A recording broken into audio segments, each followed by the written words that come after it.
There we go. We're live. And we're So this is a Religious Debate channel. I'm Joel Pearson. We've got Alan Kinsey and we've got Logan guesting with us today. And what we're planning on discussing this time is going to be the historicity of Jesus, the whole question about whether Jesus actually existed as a historical person, or the alternative hypothesis, whether he was an imaginary being, one that was invented by early Christians. So he began life as a fictional character and then was later added into history.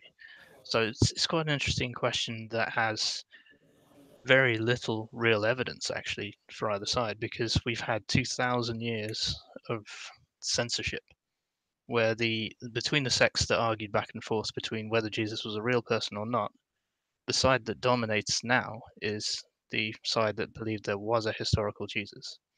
So all of the evidence we have has been tainted by that side winning out.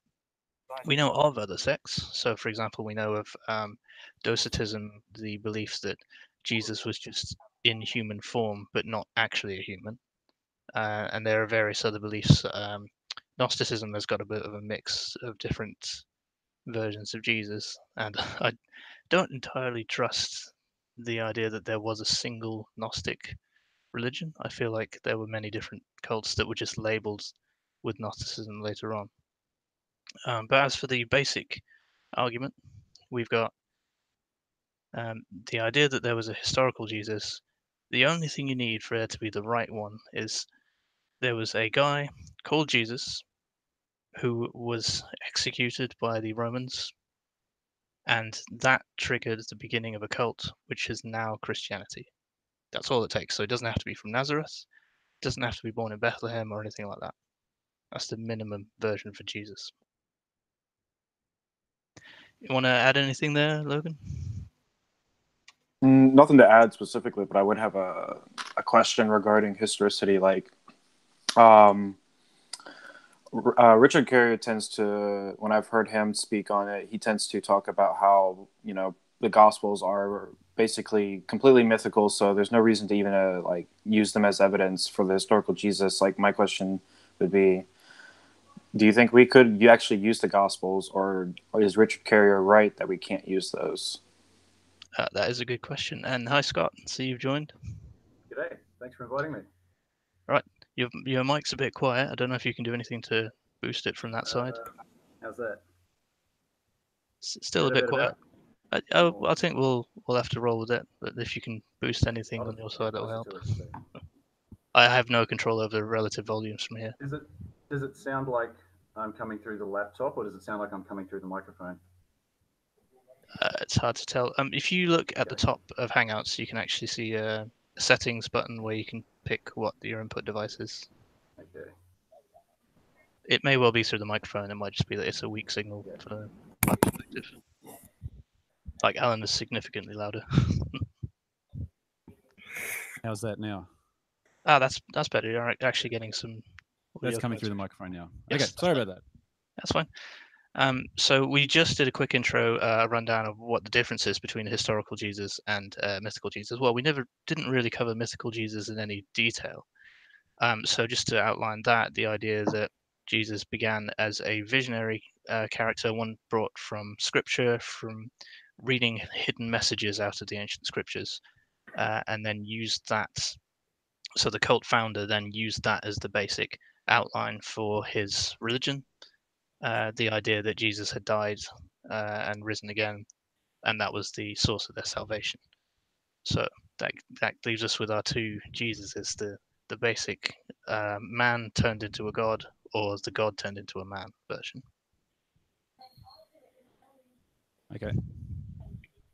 Did you want to add anything in? So what's your take on the basic mythical versus the basic historical Jesus? On the historical Jesus side, is there anything required other than that he was called Jesus, that he was executed, and that he was the same Jesus that the cult later followed? That's a blurry question. It's just a question about definition. I mean, for some people, like the amalgamation idea, where it goes back a lot further or something like that. I mean, would that be a historical, like, someone who died? Would that be a historical Jesus? It starts to get pretty blurry. I think generally when people hear the term historical Jesus, they're thinking about someone killed by Pilate at that time specifically. Yeah, does it have to be Pilate though? Because no, that's what I'm getting at. So, but yeah. it's kind of like, if you drill down on all words, what do they mean? What, I mean, people are going to have different opinions of when does the apple not become an apple. So, I mean, the way I think the word functions, historical Jesus, I think people are generally thinking about someone, at that time of Pilate. But I mean, it could be a bit earlier, it could be later. But yeah, it's a very difficult question because obviously there are actually other legends that have been blended in with him. So you're thinking at what point does it no longer mean there was a single Jesus? Say there were two different Jesuses, one was a Jew and one was executed. They were both called Jesus, for example. And it's quite difficult to say maybe they were following this one guy, another guy was executed. Is it still one Jesus? But I think we can nail it down. I think the way the term functions is people are talking about a single person. So yeah, so I would say as long as say 80% of it was one guy, then you're fair to say it was just a single person. The thing is, how do you arrive at one person? How do you arrive at any person? Well, we're not talking about arriving at it yet. We're talking about just what are we saying when we say the term historical Jesus. Yeah, well, you brought up you actually said you arrived at that point of view. So I'd just like to know how you got there. I actually didn't say that. Oh, we can go there. So we can go, go by the earliest evidence, the strongest evidence. We can just sort of lay out what we've got piece by piece, on the assumption that somebody watching may not know this debate in any detail.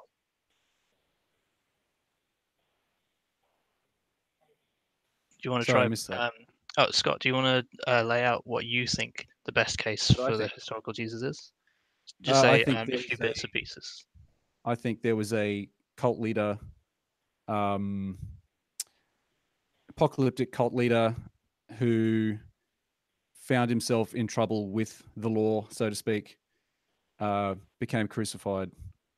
And I think I imagined it as sort of a People's Temple or Marshall Applewhite sort of thing, where it's this small group of overly devout followers and their leader dies and they can't hack it, and so he came back, it's all good, the party continues, kind of thing. I think that makes most sense of how we say, how did Christianity begin? So in that version, do they worship the leader of the cult, or are they all worshiping some other gods, and then that leader sort of gets replaced as a god later on? I don't know. I don't know. I mean, I suspect they didn't think he was God while he was alive, but I mean, it's possible. I think they thought they obviously thought of him as more than a man. I think they thought he was, maybe God was working through him or something like this. Yeah, like the Marx Jesus version, where he's not born a god, he is chosen by God. Yeah, I mean, when I hear that, I sort of hesitate, because I'm not sure Marx Christology is all that consistent with itself. Like, some parts seem to be talking about a choosing, and other parts seem to be talking about, ascending, kind of thing. So it gets pretty blurry. To me, I kind of read Mark as it's the fact that he was like a perfect man that made him be the one that was chosen. In the Baptist scene, I guess. Yeah, it is a bit confusing because, of course, we don't have the original Mark. We've had one that's been definitely meddled with, and we don't even know which pieces are original. Well, I see them as... Sorry, go on. I was going to ask, regarding Christology, Barterman makes the point that there seems to be an evolution on what point Jesus even becomes, I guess the word divine, I don't know if that word God would be particularly useful, but divine, because he seems to become divine at certain different points. Does he become divine at his resurrection, as in, I think Romans 1:4-5 says, and then, or does he become divine at his baptism, or does he always been divine, as the Gospel of John points out? So I think it depends on what gospel we're using for Christology here.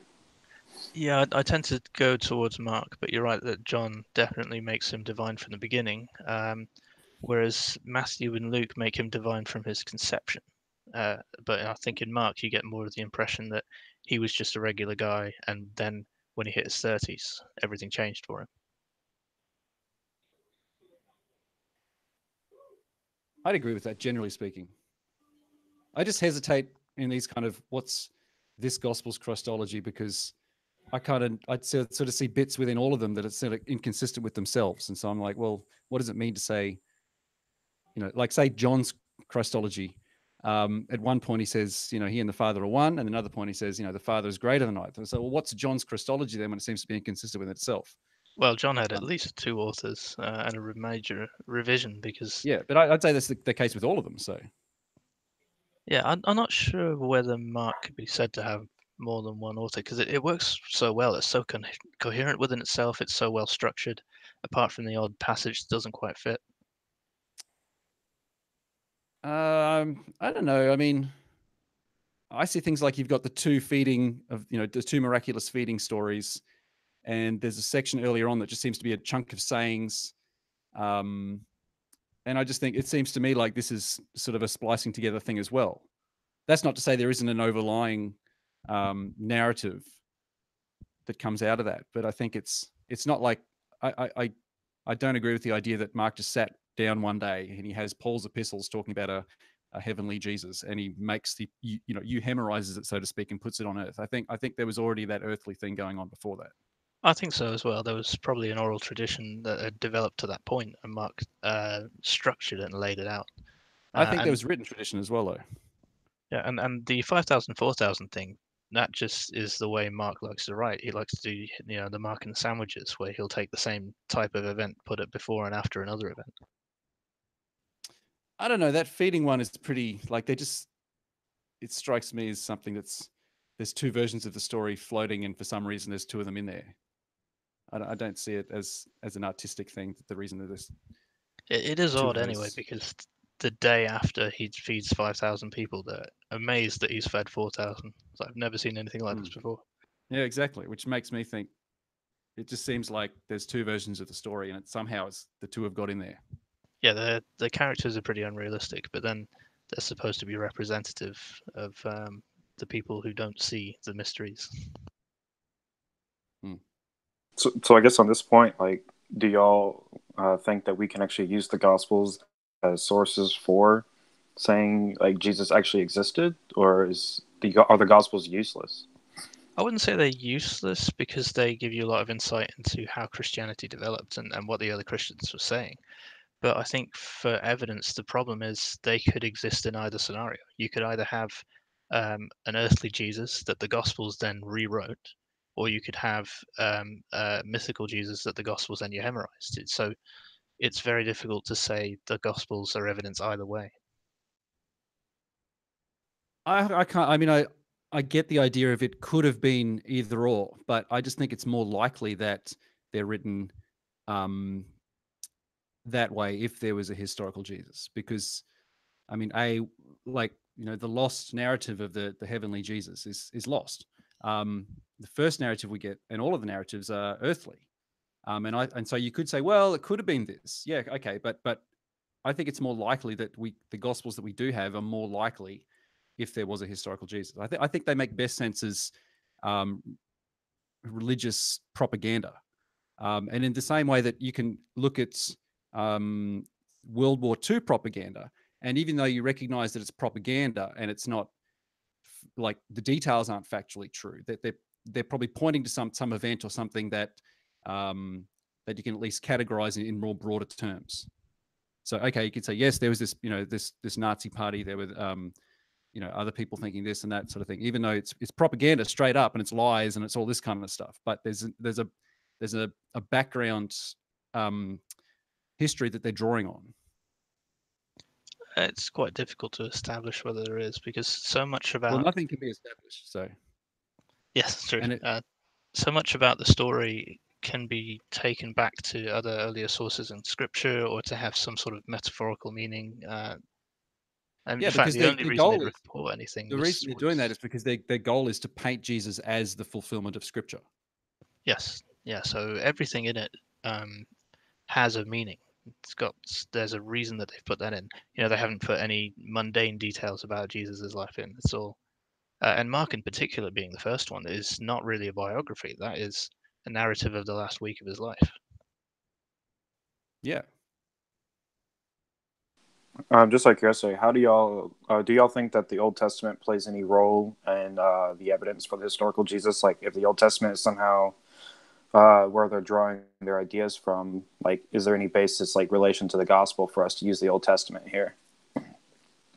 If it works as a source, then in a sense you could say it's background knowledge. So it's not evidence per se on its own, but it is context.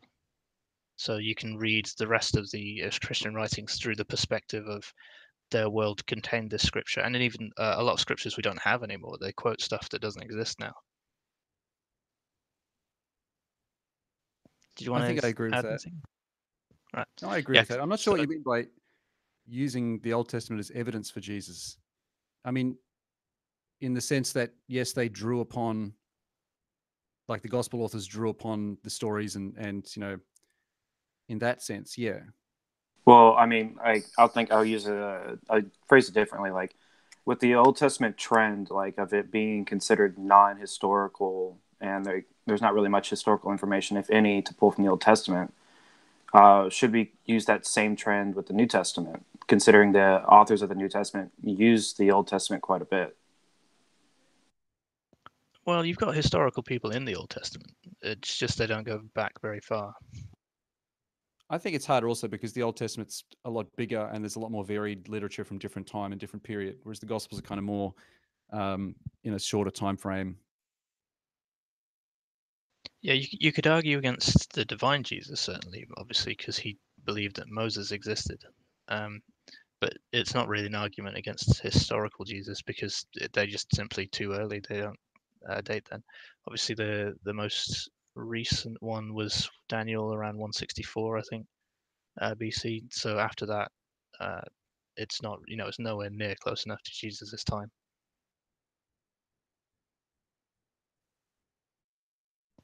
But what I do think is the most important is Paul's epistles.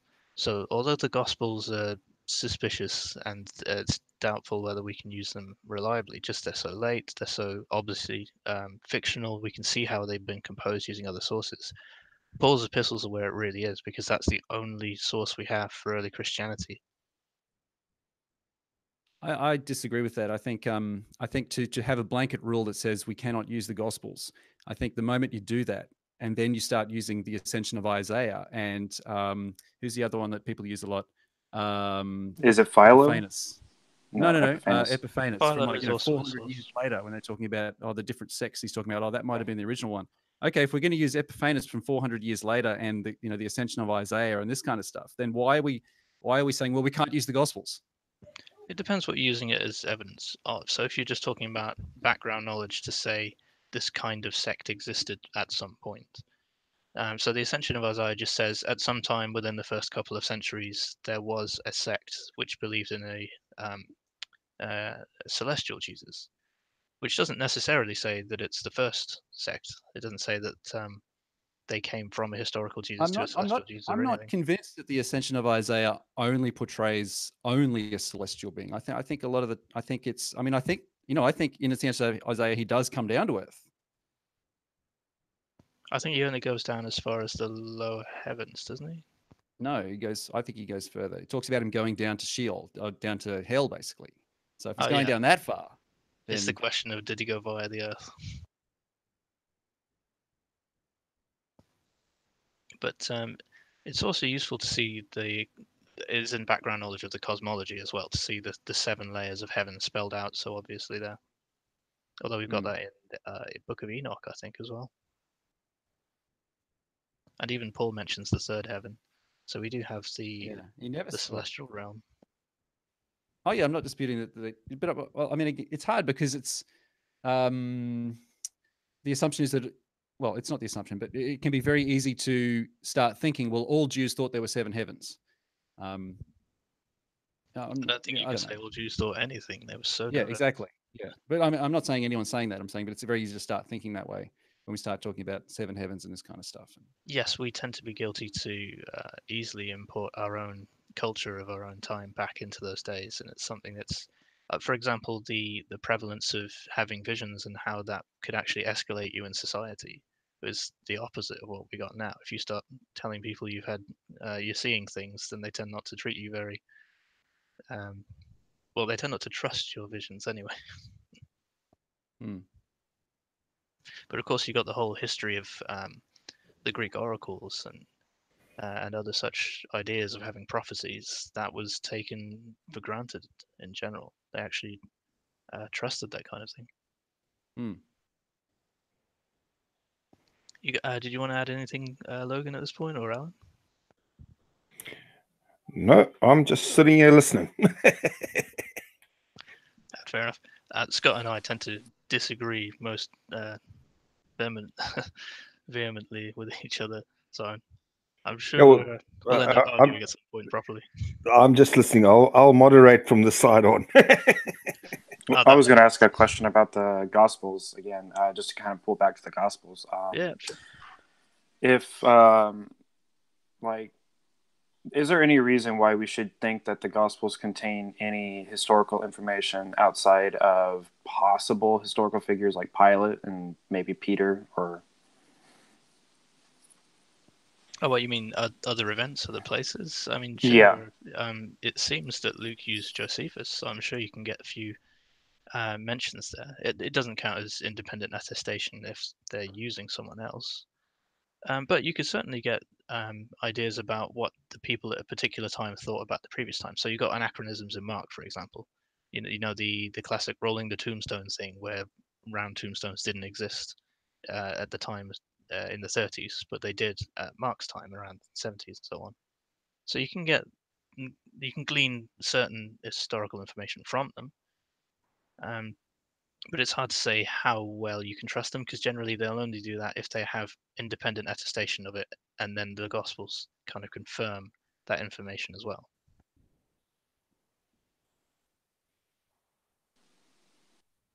I just worry that by having this blanket rule that says we cannot use the Gospels, that it just seems, unless there's something else that corroborates with it. It's like, well, if we've I mean, obviously you can't just say, well, the Gospels say that, therefore that's the case. But I think it's a slippery methodology to have a blanket rule that says we cannot use the Gospels to I help don't think it's corroborate ideas. So. a blanket rule so much. It's mostly just that they're so compromised that we can't really trust what they say in most cases. I'm sure there are some things in there that uh, we can follow. But It just have you seems to got me a like specific if example of everyone, something? I don't think it's I mean, everyone agrees Pilate existed. That Peter probably existed, as effectively the first person to see Jesus. The names of people and places and towns and all this kind of thing. It's not always accurate. It makes mistakes, but it's kind of like there's nothing outright implausible that the Jesus figure existed as well. Well, here's an example. What do you think Peter's real name was? I don't know. Cephas. I personally Simon, would sorry. go for so it just means rock. It wasn't a name at the time, has become since. No. But I'd go with Simon. I would say that the person writing the gospel knew that Peter was called Simon, and I wouldn't say it's absolutely certain, but the odds are if you're going to pick a name for Peter, you might as well pick a name that was associated with him in Christian traditions. So I would guess that his name was Simon, and that's using the gospels. Yeah. back to, again with the Gospels. Do y'all think the Gospels were written mid to late first century or maybe early second century? Do you want to go, Scott? I've got my dates in my mind. This is tricky because I mean, generally speaking, I'll say Mark's around 70. Matthew and Luke and John and I think Luke is definitely early 2nd century. I agree. I think he has Josephus. I agree with that. Matthew and John, I think it's a lot harder. It could be anywhere between 80 and 120. Yeah. So I would put the thing I find hard about it is that, again, the mistake to make is to think that, okay, if we're saying it's written at 70, that the traditions didn't exist before that necessarily. Oh, there's definitely traditions. You and I both agree on that. There were definitely oral traditions before Mark wrote. So I would put Mark 71 to 73 area, assuming the world was going to end in 74. Matthew sometime in the 80s or 90s. It's really hard to place, but it's definitely after Mark and before Luke. I'd put Luke around the 120s, really early 120s. It has to be after the Antiquities was sufficiently in circulation, which means you've got the 93 right date. You've then got a decade or two of manual copying and distribution. So Luke was obviously highly educated, so he had access to at least a library or a private collection or some way of getting hold of this book. But unless he was in Rome, it's unlikely that he was going to be able to get an early copy. So yeah, that's hard to place. Plus, he seems to be linked to early Marcion, so that's why I put it there. And then John, I think, has knowledge of Luke, so I put John after the 120s. And of course, you got it's hard with people. Luke also because if there's the proto Luke, which effectively begins at chapter 3, and if that doesn't necessarily, I can't remember, I haven't checked for it, but if that doesn't necessarily show signs of awareness of Josephus, then where would we date that? Like, Yeah, that's a fair point. There's also other gospels. There's the Gospel of Thomas, which is really hard to date as well. Well, I put that a bit later. Yeah, most likely, but it's not certain either. And then yeah, so we've got different versions of Luke, so that's an odd one. So where we are with the Gospels is, I think I tend to just discard the rest other than Mark because the others use Mark or are so late that they don't really apply. Because if you've got John written a lifetime after Mark, we can't really use it as independent. Especially since it's unthinkable for a Christian to be unaware of Mark for 50 years and then write John, which is several similarities to it.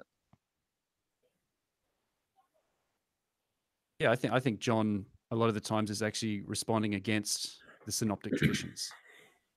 Where in the synoptics Jesus prays, take this hour away from me, kind of thing, and then in John it's like, and Jesus says, and should I ask for my hour to be taken away? No, I will not do that. Yeah, he was doing his own thing. John was.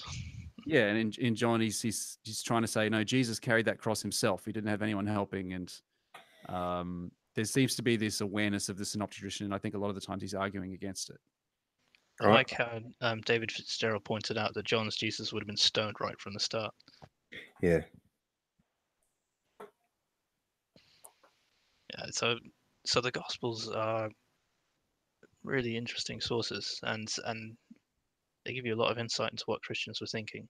But it does make me wonder what happened to all those ones that we don't know of. So we know of 40 Gospels or so, and only 4 of them made it into the canon.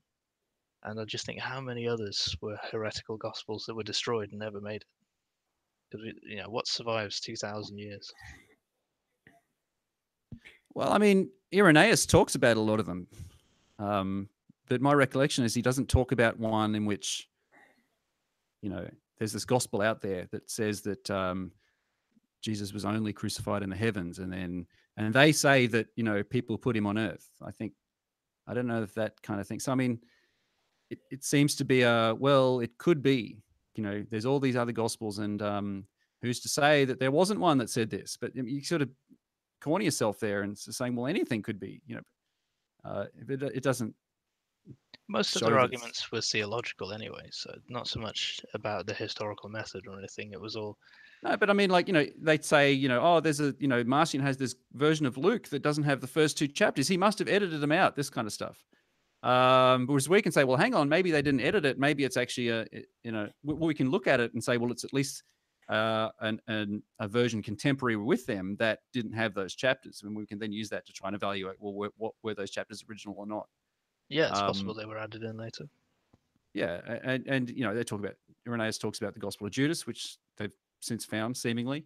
Which but Gospel of Judas? There's more than one Gospel of Judas, isn't there? The one that all the books are written about probably came out about 20 years ago. Yeah, there was a fairly recent forgery, I recall. I'm sure there was an older one though.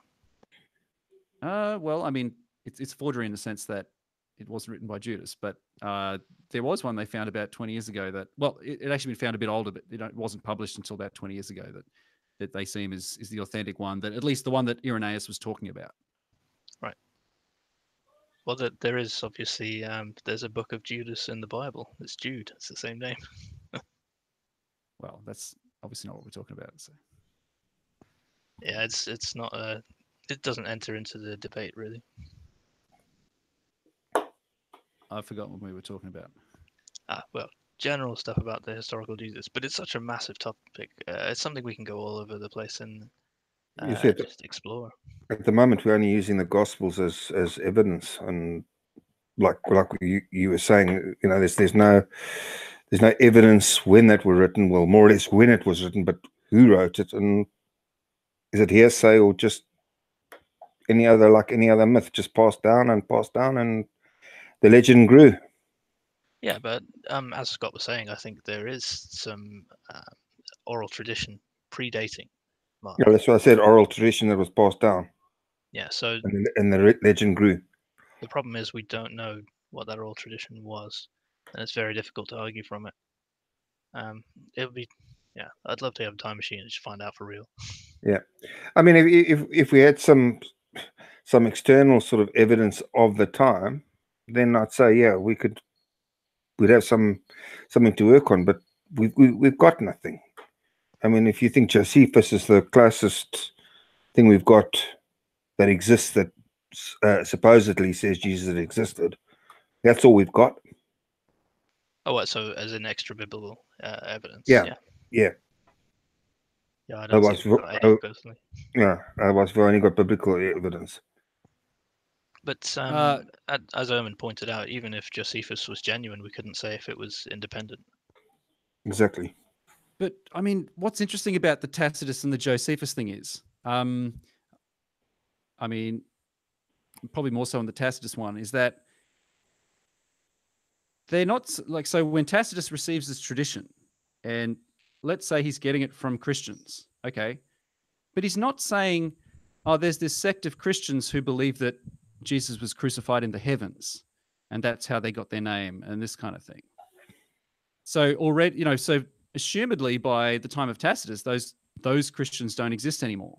He's saying, no, from what he's hearing, that they're getting it from this group that are saying that there was a guy crucified at the time of Pilate. Well, that doesn't mean they didn't exist anymore. It just means that the two he talked to, or that actually not even that he talked to, that Pliny talked to. Okay, if that's his source, if he's getting that from Pliny. But again, it's, to try and postulate this alternative, Jesus originally conceived of as being crucified in the heavens. It strikes me again as, well, that could have been an opportunity for Tacitus to say something like, oh, there's this group of Christians that Nero blamed the fire on.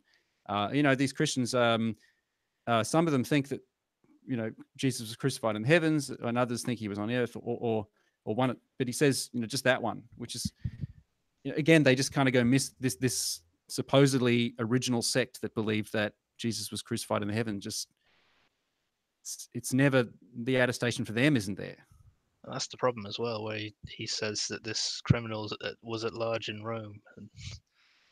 I don't think he says it, right? Well, the original mention I seem to recall was Christians, not Christians, and there is manuscript evidence of Christians editing it. I don't recall him saying. I mean, he talks about Pilate and Pilate being the procurator of Judea. Yes, but I think that's probably an existing mention of Crestus and Christians. You notice that the two don't even line up, and then we've got the evidence of them changing Christian to Christian later on. I think it was UV light. You can see the original letter. Well, I mean, he's talking about a guy who's crucified under Pilate, and that's where the Christians came from. Well, it So does make you Pilate wonder wasn't in whether Rome, not at that's that anything time. to do with him. It seems to me he's talking about the historical Jesus. He's talking about a guy crucified under Pilate, and that's who That's where that's the who the Christians Christians get their worship. name.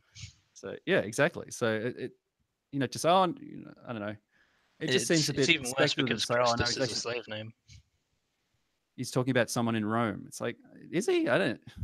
Yeah, the Roman instigator Christus causing riots in Rome. There's also, I think that's Suetonius, isn't it? That's not Tacitus. well, Suetonius also mentions, and I think, is it Epictetus mentions Christus as well? Possibly. Not sure Yeah, about that I'd have one. to check all the sources, but I'm pretty sure there is manuscript evidence of Christians changing Christus to Christus. And then there's an inconsistency between the text anyway, where it says the leader Christus for whom Christians are named. You're like, well, that doesn't even line up. Somebody's been playing with that. Well, when I read that Tacitus thing, I think he's talking about Jesus. He's talking about the historical Jesus. Some guy executed under Pilate. But we can't.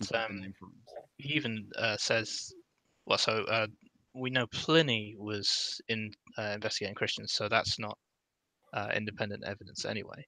We don't know where Tacitus got that line from, but if it's anyone who's using the Christian tradition rather than a direct contact with Jesus, and this is what 160. But that's my point. If he's using Christian tradition, it's interesting that he doesn't use the tradition that supposedly existed that Jesus was crucified in the heavens.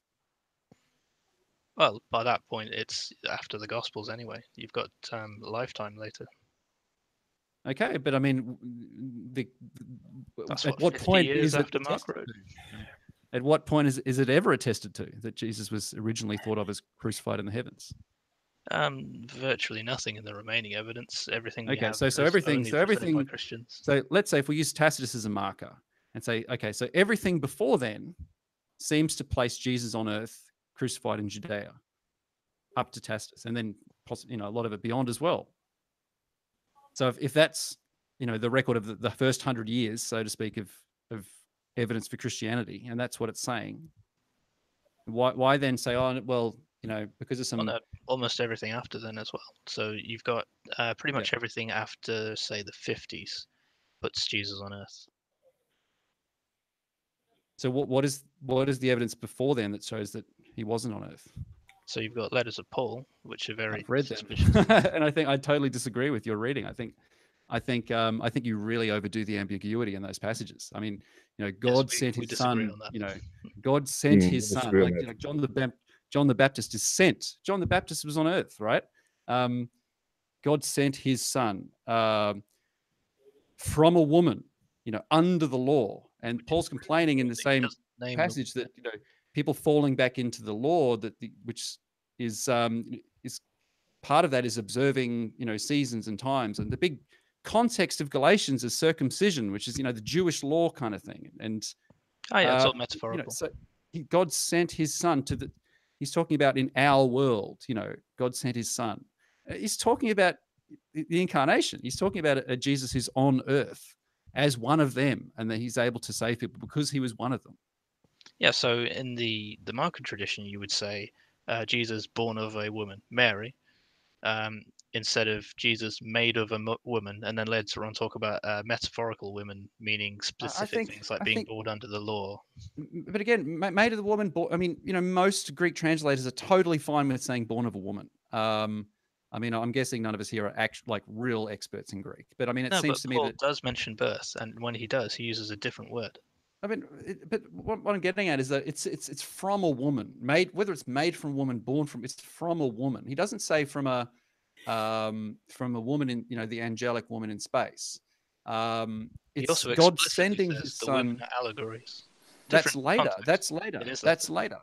I don't think that he's saying that's what he's talking about in this passage. It means you've got him using a metaphor of being born within the Jewish law twice, and both times he mentions made of a woman, and so both times he mentions women, non-specific women, and the second time he's talking about how this is all allegorical, and he's using the women as a metaphor to help people In understand. the later examples, he's being allegorical, but I mean, I think what he's saying is, God sent his son.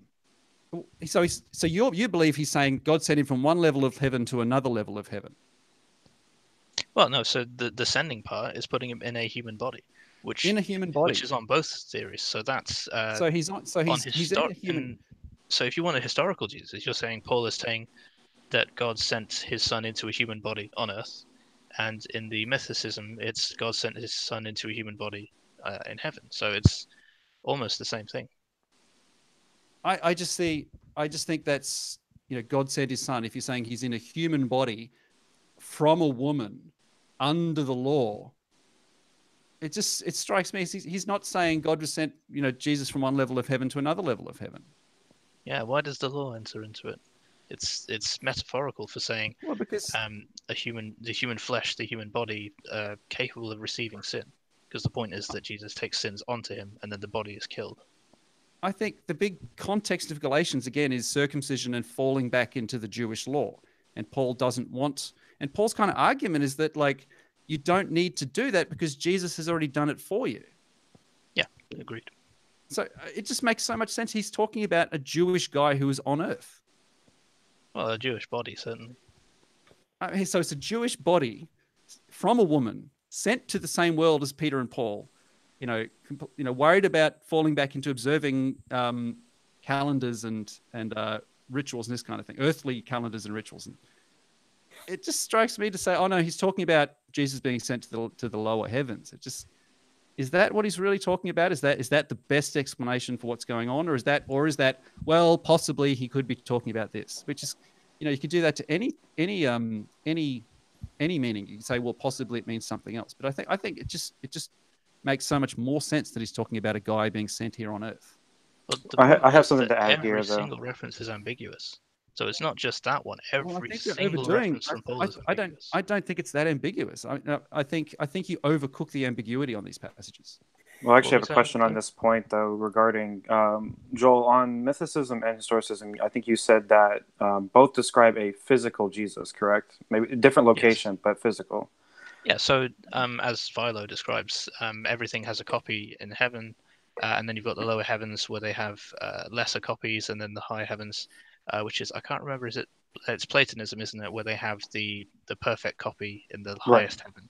Right. And then they have sort of lesser copies lower down. And you've got the as above, so below. And it goes right through Christian history, that belief that things have above and below correlation. But that's another problem, because if that's the case, then if they are in passages that you might think, well, maybe they're talking about some sort of heavenly event, then you have to ask, well, what do they think is the parallel down here? Well, I don't think it's literally a mirror image between the two. No, but if that whole Platonic idea of as above, so below, if there's the events that we like, Plato's idea is this kind of shadow world, where what we see is really a shadow of probably like an extra dimensional world. So then, in that sense, in say like in Hebrews, where it this kind of thing, where it's talking about, well, I'm not going to say Hebrews says the events happen out of space, but that idea could be going on, where they're saying what we saw was kind of the shadow reflection of, what was the heavenly version of it, sort of things. Yeah, you definitely get that sort of sense that they're saying things that happen in earth and heaven affect each other. So how would we go about distinguishing between Paul actually saying we have a physical earthly Jesus and a physical heavenly Jesus at this point? The only real way to do it is geographically, historically, to tie Jesus to an event on earth or a particular place on earth. I think the passages read most naturally is he's talking about someone on earth. It's like if I said, I'm going down to the shops to buy an ice cream. Now, the fact that I didn't clarify that I was talking about what suburb I was in or what town I was in, Unless the there's heavenly natural shops, yeah. reading of that is he's talking about a guy going down to the shops to get an ice cream. And I think to say, well, how do we tell the difference as if putting as if it's 50-50 like that? I don't think it is 50-50 like that. I think if it was in the heavens, I think there's an imperative there for Paul to say that. Just like if I was talking about going to the heavens to get my ice cream, I should say I'm going to the heavens now to get my ice cream. But Paul never says. So when he talks about being sent being sent from a woman under the law, according to the flesh, an Israelite according to the flesh, from the seed of David according to the flesh, the root of Jesse. What's the other? It strikes me. Abraham in context of other believers as well. Yeah, it just those kind of passages. It strikes me that he's talking about a guy that he thought had been here on earth, as a Jewish person. Except the parallel of you going to the shops isn't the right one, because we know you're a human. We know shops tend to be a thing on Earth. It would be more like saying, Ares fought Hephaestus or something. That's more what we're dealing with here, because you're talking about a demigod and taking actions only in reference to other things like Satan. So Jesus and Satan meeting. It strikes me those passages of Paul talking about a Jewish guy, and the fact that he never clarifies and says, "Oh, well, actually, Jesus was, the cosmic sperm bank idea, whatever that is supposed to be." He's adamant that it's a Jewish body. He's absolutely insists. So it's a Jewish body, from a woman. It just strikes me to not say that he's an Israelite according to the flesh. I mean, that's pretty explicit. Yeah, it definitely has to be a Jewish body, because Paul is dealing with Jews. But it's not on earth. At the first, he's dealing with diaspora Jews. He's dealing with his rival cult, of course, who are very heavily on the Jewish side. So he has to make sure that he keeps it tied to Judaism very solid. He doesn't say that he's a heavenly Israelite. Or if he did, why would they preserve that? That's suspicious. Well, there's your magic card where you can put it. You could come up with any theory and say, well, yeah, that was deleted too, because Christians wouldn't have preserved that. So. Yeah, so we can only use evidence we actually have. I agree, and with what we have, Christians destroying things. Well, I mean, but we don't have evidence of them destroying that, because, like I said, we have later church fathers that do tell us about other sects of Christianity and what they think. We've found the Nag Hammadi library, and none of it has, this supposedly earliest original version of Christianity where Jesus was thought to have been crucified in the heavens. We're lucky to have what we do, really. So a lot of it was only preserved in refutation. We get no originals. Okay, but again, that doesn't. You could come up with any theory and say, well, that's what it originally was, because the Christians wouldn't have preserved that. Exactly. So you can't rely on that. You have to rely on what the evidence we actually have is. I agree. We have to rely on what we actually have. And so in Paul's epistles, it seems pretty straightforward that he's talking about a guy on earth. So how does he manage to spend 20,000 words talking about it without ever mentioning him on earth? I think he does mention him on earth. Only in ambiguous passages. And that's I don't think it's that ambiguous. I think you really overcook the ambiguity on these passages. So an Israelite according to the flesh. So he exclusively talks about Jesus. Never once mentions anything he says or does as a normal disagree. guy. I think he does.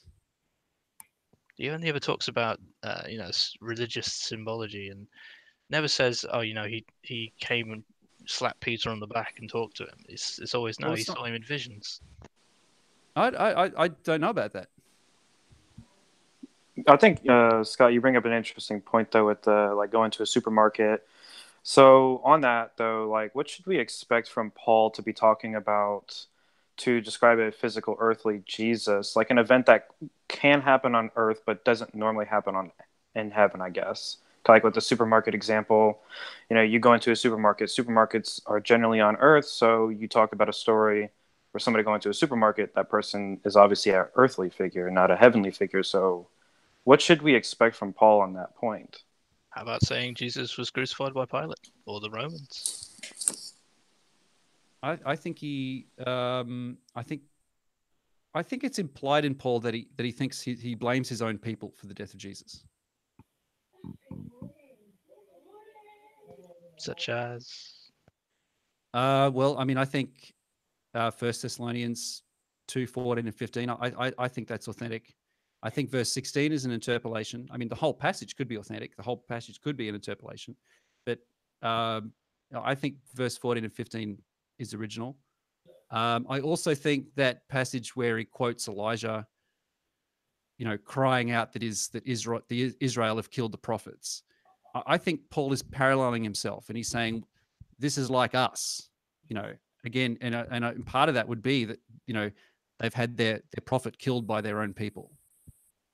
Could easily be any of the founders as well. So Paul himself was said to have persecuted the church. So there you've got an example of a Jew persecuting other Jews. Yeah, but specifically, the part he quotes is that Israel have killed the prophets. Yeah, and to him, of course, Cephas was the prophet.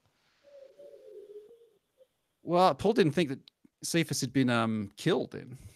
We don't actually know what happened to him. We don't know which one of them died first. No, well, I mean, regardless, at that point, it seems Paul's not saying that Cephas is killed at that point. Oh, yeah, he wasn't killed at that point. But they do seem to blame. Well, that's how religion works in general: is to try and use guilt and use sin to try and blame people. So it's.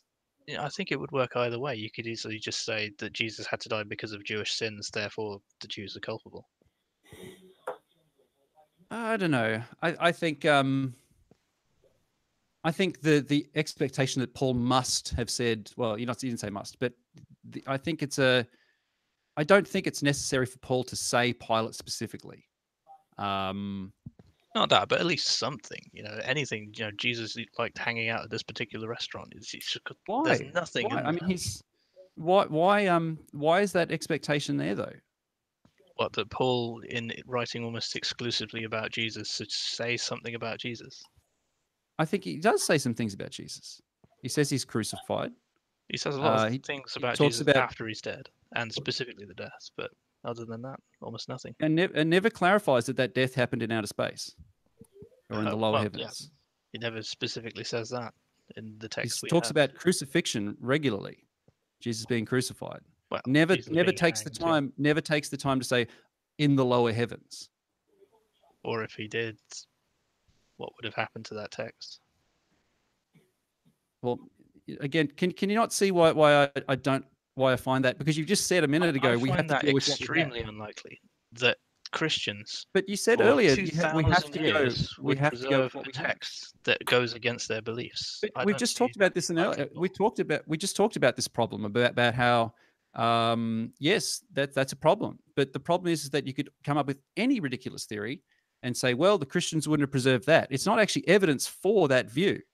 No, but it is. It does mean you can't use that argument against it. We have to use what we have. That is what you said a second ago. And what we have is a Paul who's implying an earthly Jesus. But you can't use an argument for probability and then throw in something like saying, oh, well, they should have preserved this, when it's clear that they wouldn't have preserved something like that.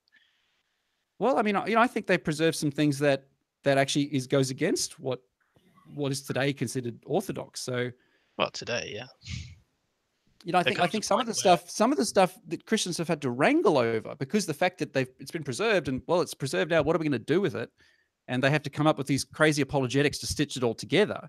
I mean, you could say, well, the reason they preserved these things was because even if they didn't have a way of putting it together, they still believed that, they were representative of what Christianity was.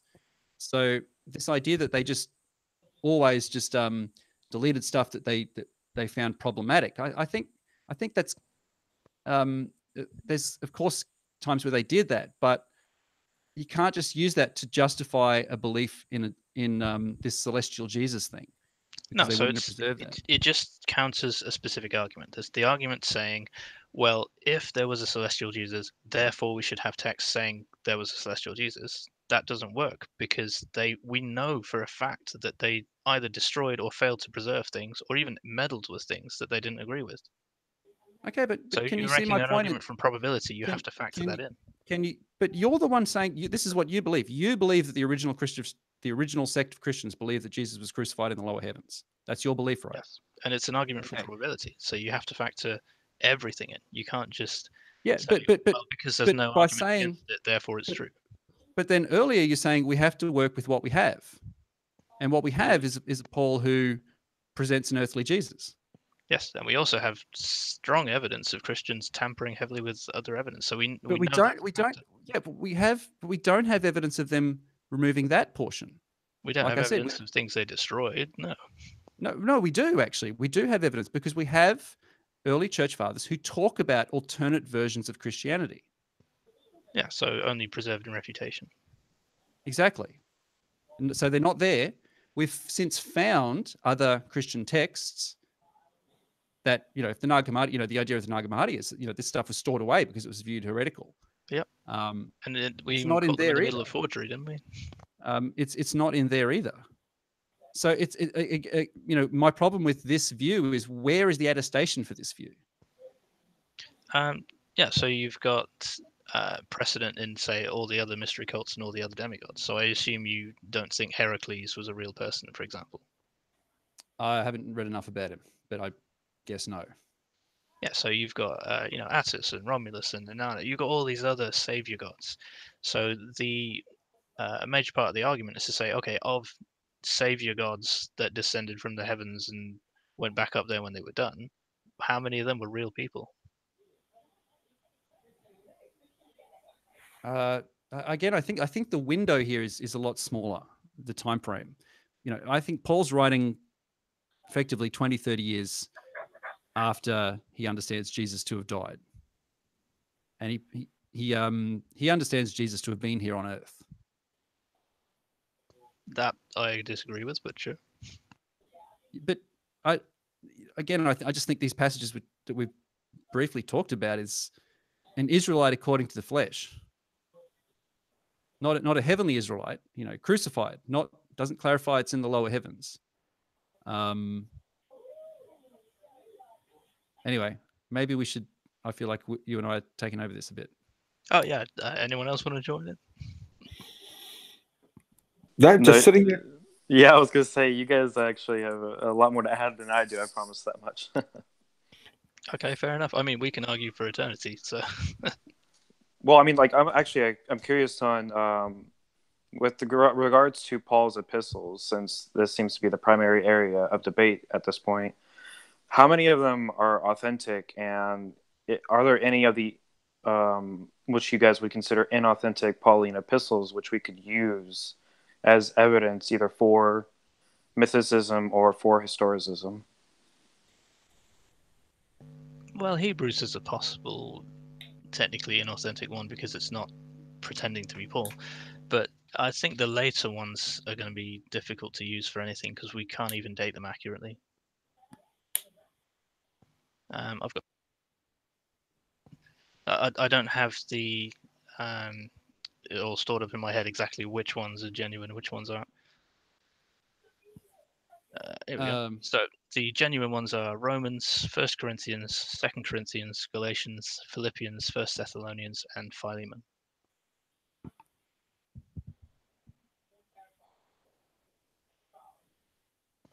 So because they're the earliest account we have of Christianity, they're the best evidence we have to determine what happened at the start of the cult, unless First Peter turns out to be authentic.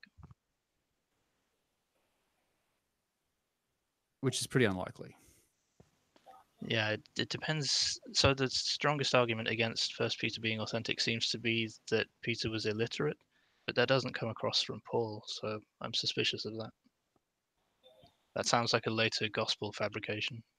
Is it First Peter or Second Peter? It's probably Second, where Second he talks is about a really obvious forgery. Yeah, but the one where he talks about Paul's epistles being hard to. Is that first or second? I can't remember. Is it second? There's definitely one of the forgeries where it mentions Paul's epistles being scripture, which is a bit of a giveaway. What was the question again about the forged? Authentic and forged epistles. Is there anything of value we can get out of the forged ones? I said this the other day on the forum, and the Hitler diaries are forgeries. Yet if that's all we had, if that was the only text we had to draw on to try and reconstruct something about World War II, we could probably come up with some pretty fair generalizations. Well, there's some Hitler diaries that weren't forgeries. So I know the Goebbels diaries were forgeries, and the Hitler diaries were mistranslated. I don't know if the Hitler diaries. Oh no, sorry, Table Talk is what I'm thinking of. Yeah, Table you're right. talk, yeah. Yeah, so the Hitler diaries are forgeries. Table Talk is probably mostly genuine. Sorry, got distracted there. Yeah, but the point being that even a forgery can be useful as a source. Yeah, I can tell you, for example, as Bart Ehrman likes to point out, is what they're arguing against: forgery and counter forgery. Hmm. So at least it shows you they're responding to someone else making a certain accusation. Things like the greater questions of Mary just confuse me, though. So, is there anything from the forged epistles that y'all would glean as useful information in this debate? Specifically, not is it like can we use them, but is there anything specific? Only in terms of later context, I think. So they're not going to tell you too much about the early context. Yeah, I don't have much disagreement with that. So, for example, in the Timothy's, then you've got examples of the church actually having a ordered structure, so you can see how they've changed over time. Where they started out with Paul's pretty basic system, where there's only one or two tiers of membership, but then later on you've got deacons and bishops and so on. You've got a more fancy structure going on. So you can actually see the evolution of the church, which is useful to see how it wasn't a particularly rigid system. You can see that they've evolved over time. So you can say at least that Christianity was not averse to change.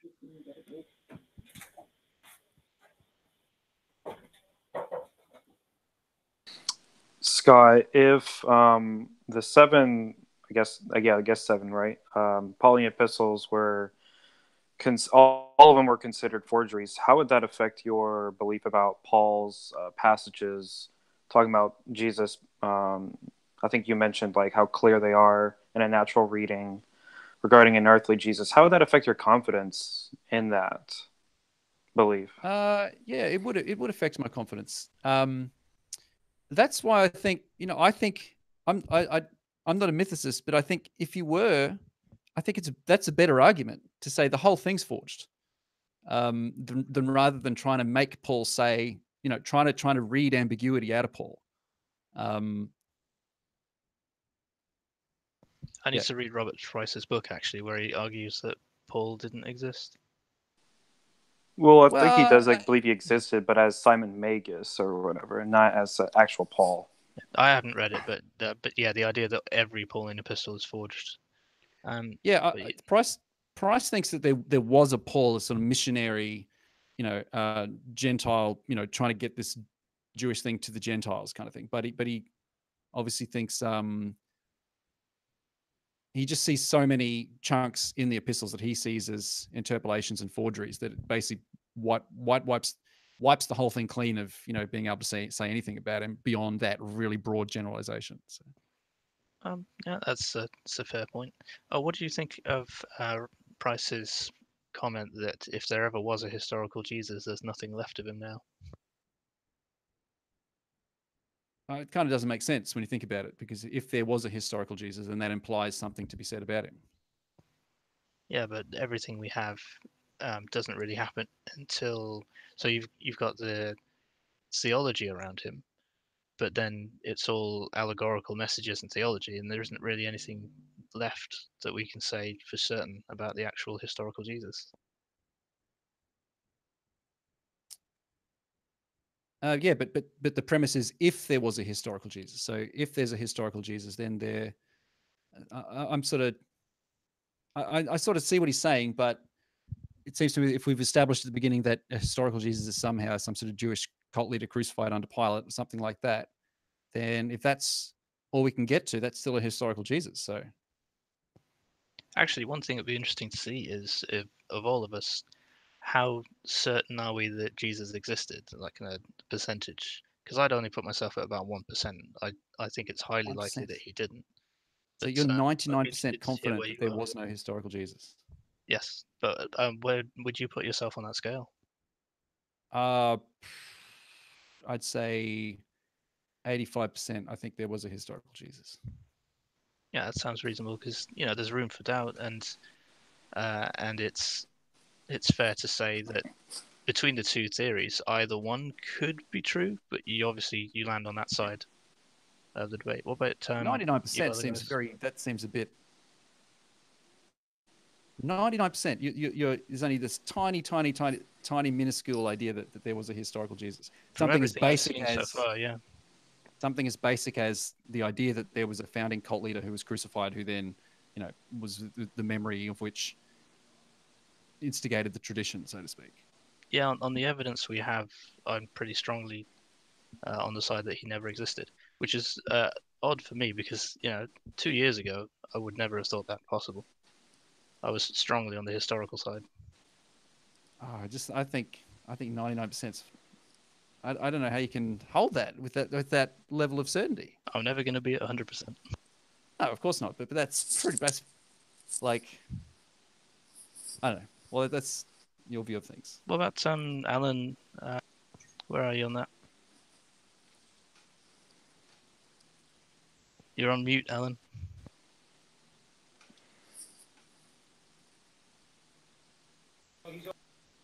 I was actually moving rooms. You can see I'm back in the lounge now, so Okay, I never heard a word that was going on. Well, so we're just saying not to 100% on a historical Jesus. Where would you put yourself on certainty that he existed? Me, he didn't exist as far as I'm concerned. I'm 100%. As far as I'm concerned. 100%. So what? Not as in not percent that he existed. Yeah. Keep the scale the same for all of us. Yeah. So you're absolutely. No evidence that he existed. Yeah. I So don't. He's a myth. So when you hit 0 or 100, to me that means evidence wouldn't change your mind.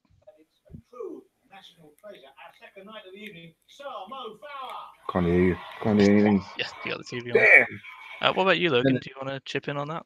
Yeah. I'm probably at around the 50% mark, although I think I would lean a little bit more towards historicism myself. Yeah, I mean, it is fair because the evidence we have is so, so compromised, so old, and it's the worst kind of evidence we've got, where it's hearsay of a third-hand account that's been used to try and convince people of something. So it's about as compromised as you can get in terms of evidence. What can I ask you the question, Joel, about your confidence about Paul thinking Jesus hadn't been on here on Earth? What's your percentage there? Well, to me, it's possible that Paul could have believed that Jesus existed on Earth. It's not completely. Where would you put your confidence level on that? I'd say about 80% that Paul didn't think Jesus had been on Earth.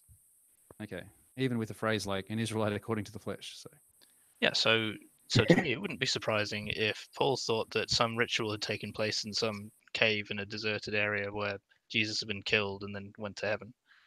That wouldn't surprise me at all. But I don't think it's consistent with everything else Paul says. So to me, you'd have to import previous beliefs from the Gospels into Paul, or you would have to read Paul by ignoring the majority of what he says and only focusing on a few little pieces and try and stitch that together into a historical Jesus. I don't know. I keep coming back to this. To me, the phrase "an Israelite according to the flesh" is pretty straightforward, and you don't need to import anything Also from the the Gospels. mythicist thesis. That's the problem. So you have to take the exact thesis of both sides and compare them with each other. So if you take something that's evidence for mythicism and for historicity both, then it's not evidence for either. It doesn't take you in either direction. Again, you sort of putting the two. It could be this, could be that, as if they're equally likely. I just think an Israelite according to the flesh. From the beginning, it doesn't matter what likelihood it is. You're just establishing the two possibilities and saying, this is one theory, this is another theory. We're not even talking about how probable each is at the time. But if you have a piece of evidence or an argument or something that would work on either theory equally well, then it doesn't tip it either way. I think if you ask the question, would Paul have said an Israelite according to the flesh? Is that more likely to have come out of his mouth if he thought Jesus had been here on earth versus if he thought he had never been here on Earth. I think it's much more in the former. But you know, the mythicist thesis requires, or the one that Carrier and Doherty proposed, involves Jesus being in a Jewish body because he has to be killed as part of the sacrifice ritual. So it's still going to be a human body in order to die. That's part of their belief. Okay, and human bodies are generally on Earth, right? Most of the time, yeah. But of And he never course, clarifies that he's talking in the heavens. It well, just you've got strikes me the precedence of Elijah, you've got the precedent of Enoch, you've got the precedent of Adam being buried in heaven. So there's Well, I'm not so sure about that about Adam. You know, it talks about his soul going to heaven. buried in the third heaven, I think it was. Well, I'm not so sure about that. That needs. I think he was supposed to be buried with them as well. Well, I mean, my recollection of the life of Adam and Eve is that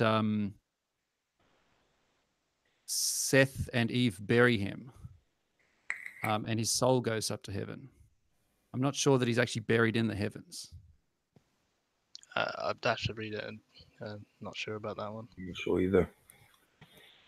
Unless we're saying Seth and Eve are in the heavens as well when they did that. I think there's so much ambiguity in this. I'd have to look at the text. Yeah.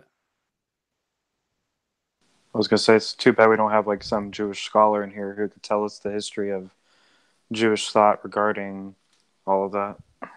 Well, that's the great thing about these. We don't have to know it all off the top of our heads. We can raise questions, write down a note to go, I'll check that later, and then go and do some more research, because I'm by no means an expert on this. I've only picked up the last year or two, even starting researching the subject. So when I talk to people who've got PhDs, they just blow me away with how much knowledge they have in the background of this.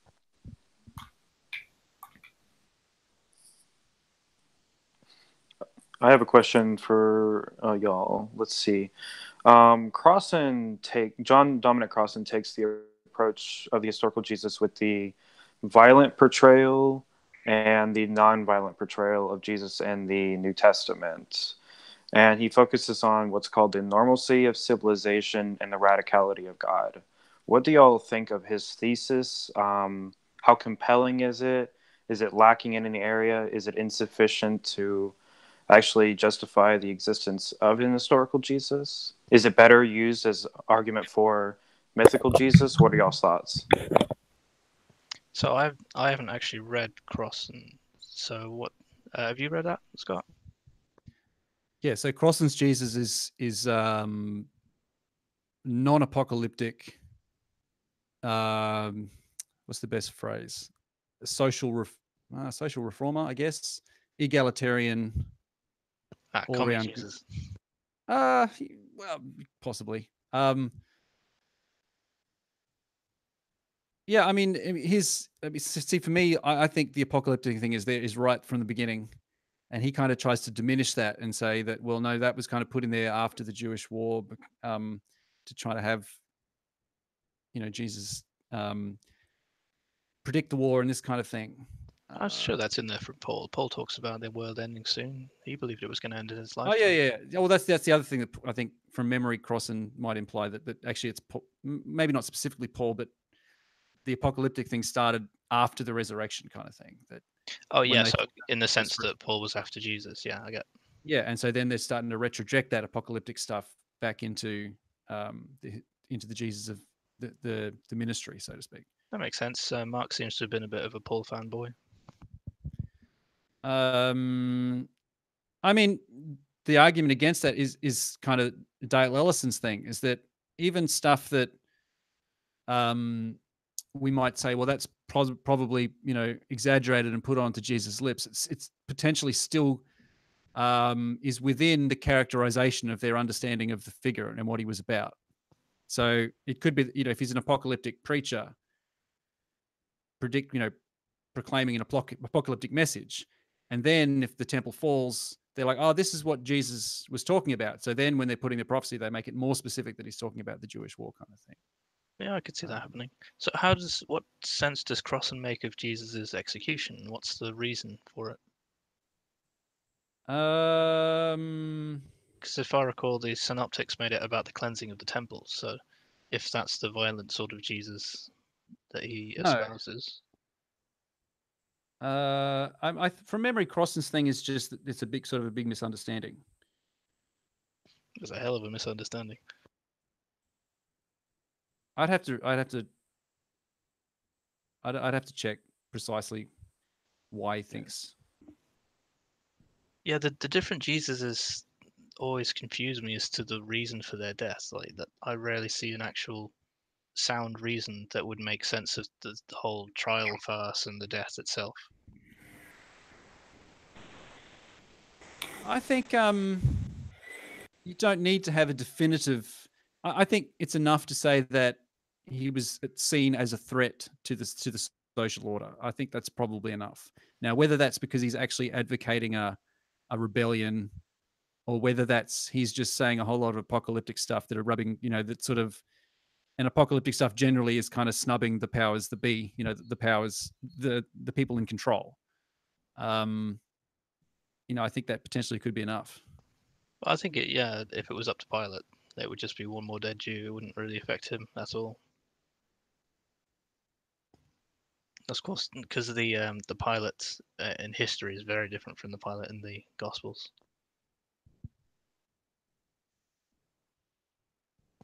But yeah, I never really made sense of his death as a historical person, because I could see him dying stoned in a mob or something like that. But to have an actual Roman execution would be a bit unusual. Joel, do you think on Crossan's thesis, though, like for a political, I guess he would consider him probably a political revolutionary. Do you think that his death, like by crucifixion, actually would fit best with that thesis? So if he's going for the whole cleansing the temple thing, I could see that causing an execution. But I haven't read his thesis, so I'm flying blind on this one. Yeah, Crossan doesn't actually think that the cleansing of the temple is an historical event because in the Gospel according, at least in the Gospel according to John, yeah, well that too, but no, but Crossan I was makes thinking the point a failed about attempt maybe, and then they later in the Gospels make him succeed at it or something like that. But yeah, it doesn't seem to make sense. But there's not really any doubt that people could die in all sorts of ways any time. I've seen Game of Thrones.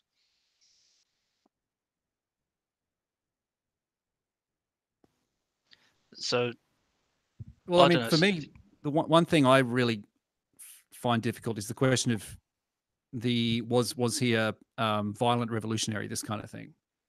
And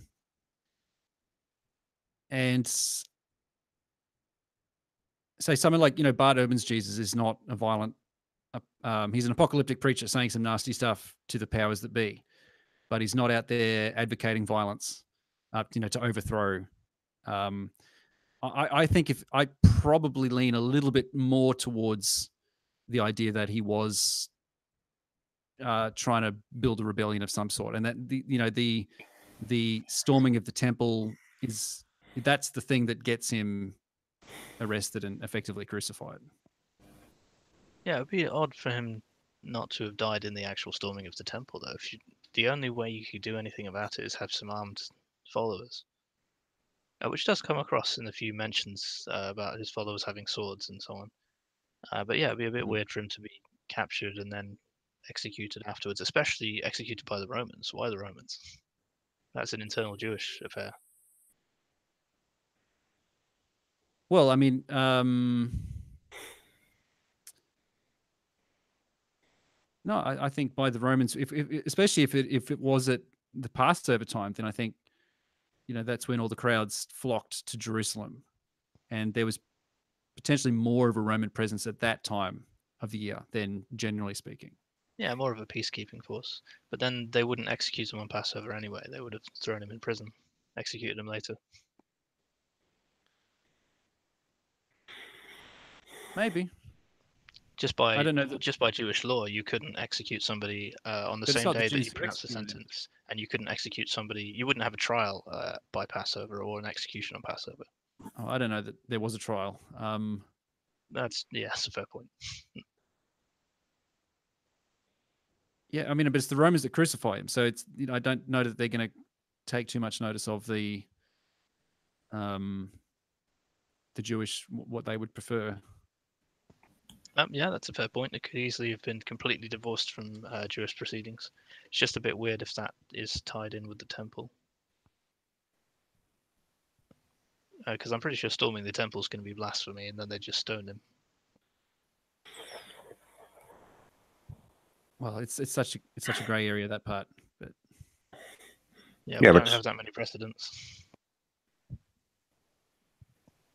Well, we are 80 minutes into recording now. Do you want to leave it there and pick up another day? Is there another subject you want to discuss? I mean, I'm good to go on if you guys are. you guys are doing all the chatting, so we're just sitting back and listening. Well, you guys ask some good questions and help us clarify things, so that's really helpful. Otherwise, we end up with awkward silences, and then I'll have to start talking about something else. I'm just trying to think. Is there another point of disagreement that we've had on this forum? Oh, so many.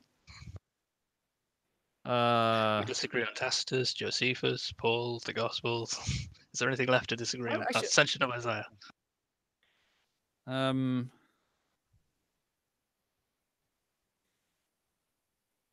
What about how the Christians view all of this? So they would be absolutely shocked to hear either of the historical Jesus or of the mythical Jesus. Although, to be fair, I think you could still be a Christian with a mythical Jesus because you just go back to the earliest form of Christianity, and well, you could be a Christian don't with a need historical one. Jesus too. I mean, there are lots of Oh yeah, definitely.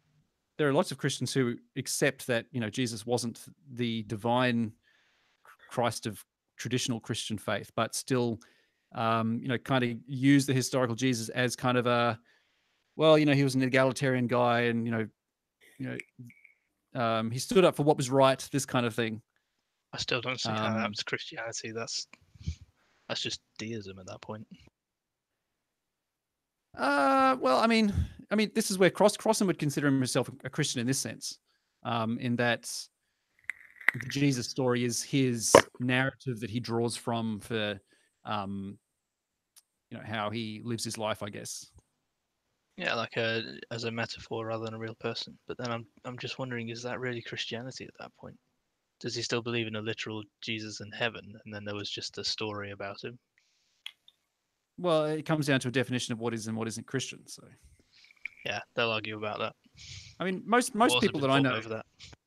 I don't know what it's like in the UK or where you guys all are, but most people I know here in Australia call themselves Christians. But when you ask them what they think about it, it's very vague and wishy-washy, and it's not the American evangelical thing most of the time. So I don't actually know how prevalent Christianity is over there. In the UK, it's predominantly atheist now, but only by a narrow margin. I think here, I think the last census, it was the first time where Christianity was under 50%. And then it was like 48% or something like that. And then the other 52% was made up of atheists and different groups of religions. Yeah, and even then, a lot of Christians just put Christian because it's a cultural exactly. thing. Yeah, that's really what I was getting at. Yeah, is that of those 48%, when you ask them, in what sense do you understand yourself being a Christian? A lot of the times it comes down to they were baptized as a Christian, or something vague about Jesus that's not the evangelical party line, so to speak. Yeah, so I think overall we actually agree on quite a lot. It's just this narrow thing about this historical question that we actually fight over. Which is fascinating, the fact that, why do we find this so fascinating? it's like, yeah, it's an academic question, isn't it? Well, to be honest, does it make any difference? This is the whole thing. Does it actually make any difference in the long run?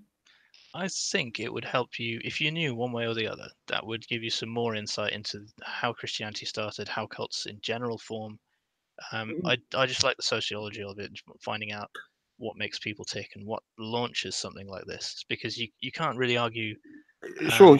that Christianity is not a success. It's hugely influential. It is. But you didn't need really. If you look at how Christianity grew, you didn't need Christ to actually be a living person. That's what I'm saying. It makes no difference whether he was a myth or he was a living person, or something was just legend, because the Christian growth was purely word of mouth and hearsay. It was nothing. It was all oral. It was not a. I know this was for definite or written down for definite that it was all a story. I do really want to read that book, actually. It's on my list. Which one's that? The Triumph of Christianity, Christianity, about yeah. the spread of Christianity, Bart Ehrman's book. Sounds It's really actually good. a really good book. Yeah, It it's was a really very good good. It's one of his I better think that- books. He's actually very neutral on the whole thing. It's one of his better books, I think.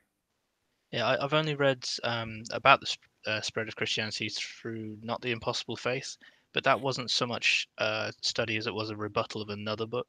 So I think it would be great to read Ehrman's book and just get his take on it and see the facts. I think the main thing to take away from the Triumph of Christianity is that he's kind of tackling the argument that says, Constantine's conversion is the thing that really, before then Christianity was just Yeah. a sort of minor thing. And his whole point is that, like, if you look at what they can make of statistics in terms of the growth rate, it was snowballing. So if it wasn't Constantine, if it was going to be, it was going to be someone else. Yeah, Constantine really because- didn't make that much difference Yeah. anyway. That's Yeah, kind it of his point of the book. reached what about Yeah. by the time of Constantine, it was 7% or something like that of Christians in the empire. So it's possible Somewhere that it would have between. hit some other emperor at some point. It just had to be an emperor that didn't get assassinated, as far as I recall. Yeah, and I think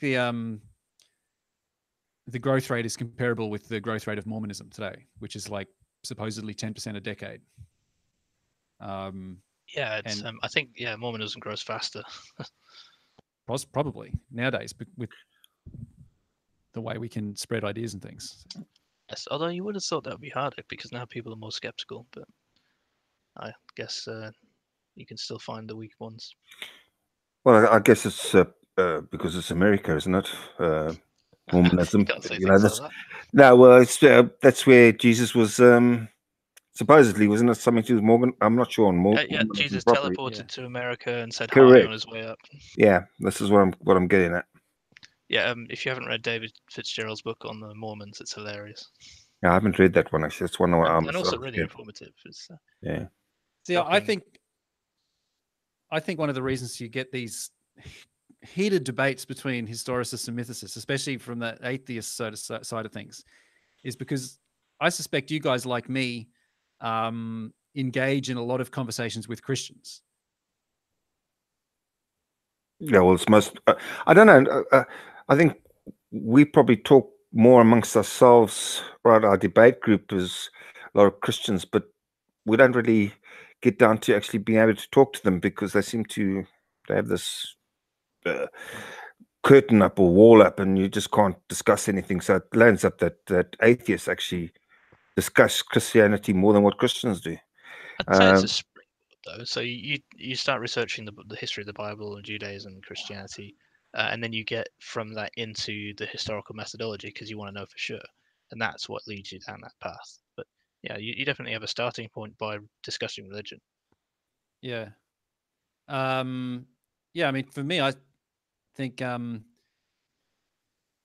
having long conversations with Christians and this kind of thing, and they're talking about certain texts and things, well, it's like, well, I'm going to go check up on that myself.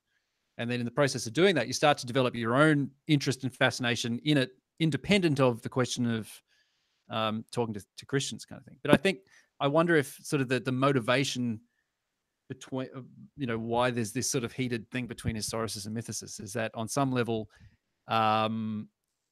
when we do engage with Christians, we want to be informed about as best we can. So we can't get easily stereotyped as, oh, they're just following some, they've just read something and they're following that kind of thing. Yeah, if you've been dismissed a few times as not knowing enough, and you can never know all of it. It's a vast subject. Even just that early period, first century Judaism or first century Judea, is something you could spend a lifetime studying and still not know even a fraction of it. But then the same with any topic. You pick up an interest and you just dig in as far as you can, see how far you get before you die.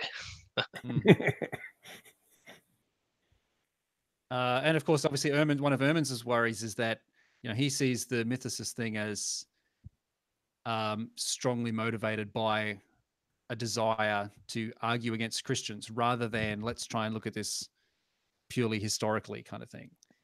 As Now, Carrier points out, that mysticism is a terrible argument against Christianity because it's based on such dodgy data. So you're much better off going with the usual, logical arguments against But gods and so on. And yeah, I wouldn't use mysticism to argue against a Christian. That's something that you would argue among atheists. I think atheists, Lacasta was yeah. right about that. Debate among atheists is right where that is, because you can't let biases in like that. It wouldn't work. I think I disagree with that. I think if I think you shouldn't change your argument based on who you're speaking to. I think if you think the evidence is on your side, then you should use that. I just mean it's fruitless, because if you're arguing with someone who will never take your position, then you're never going to convince them.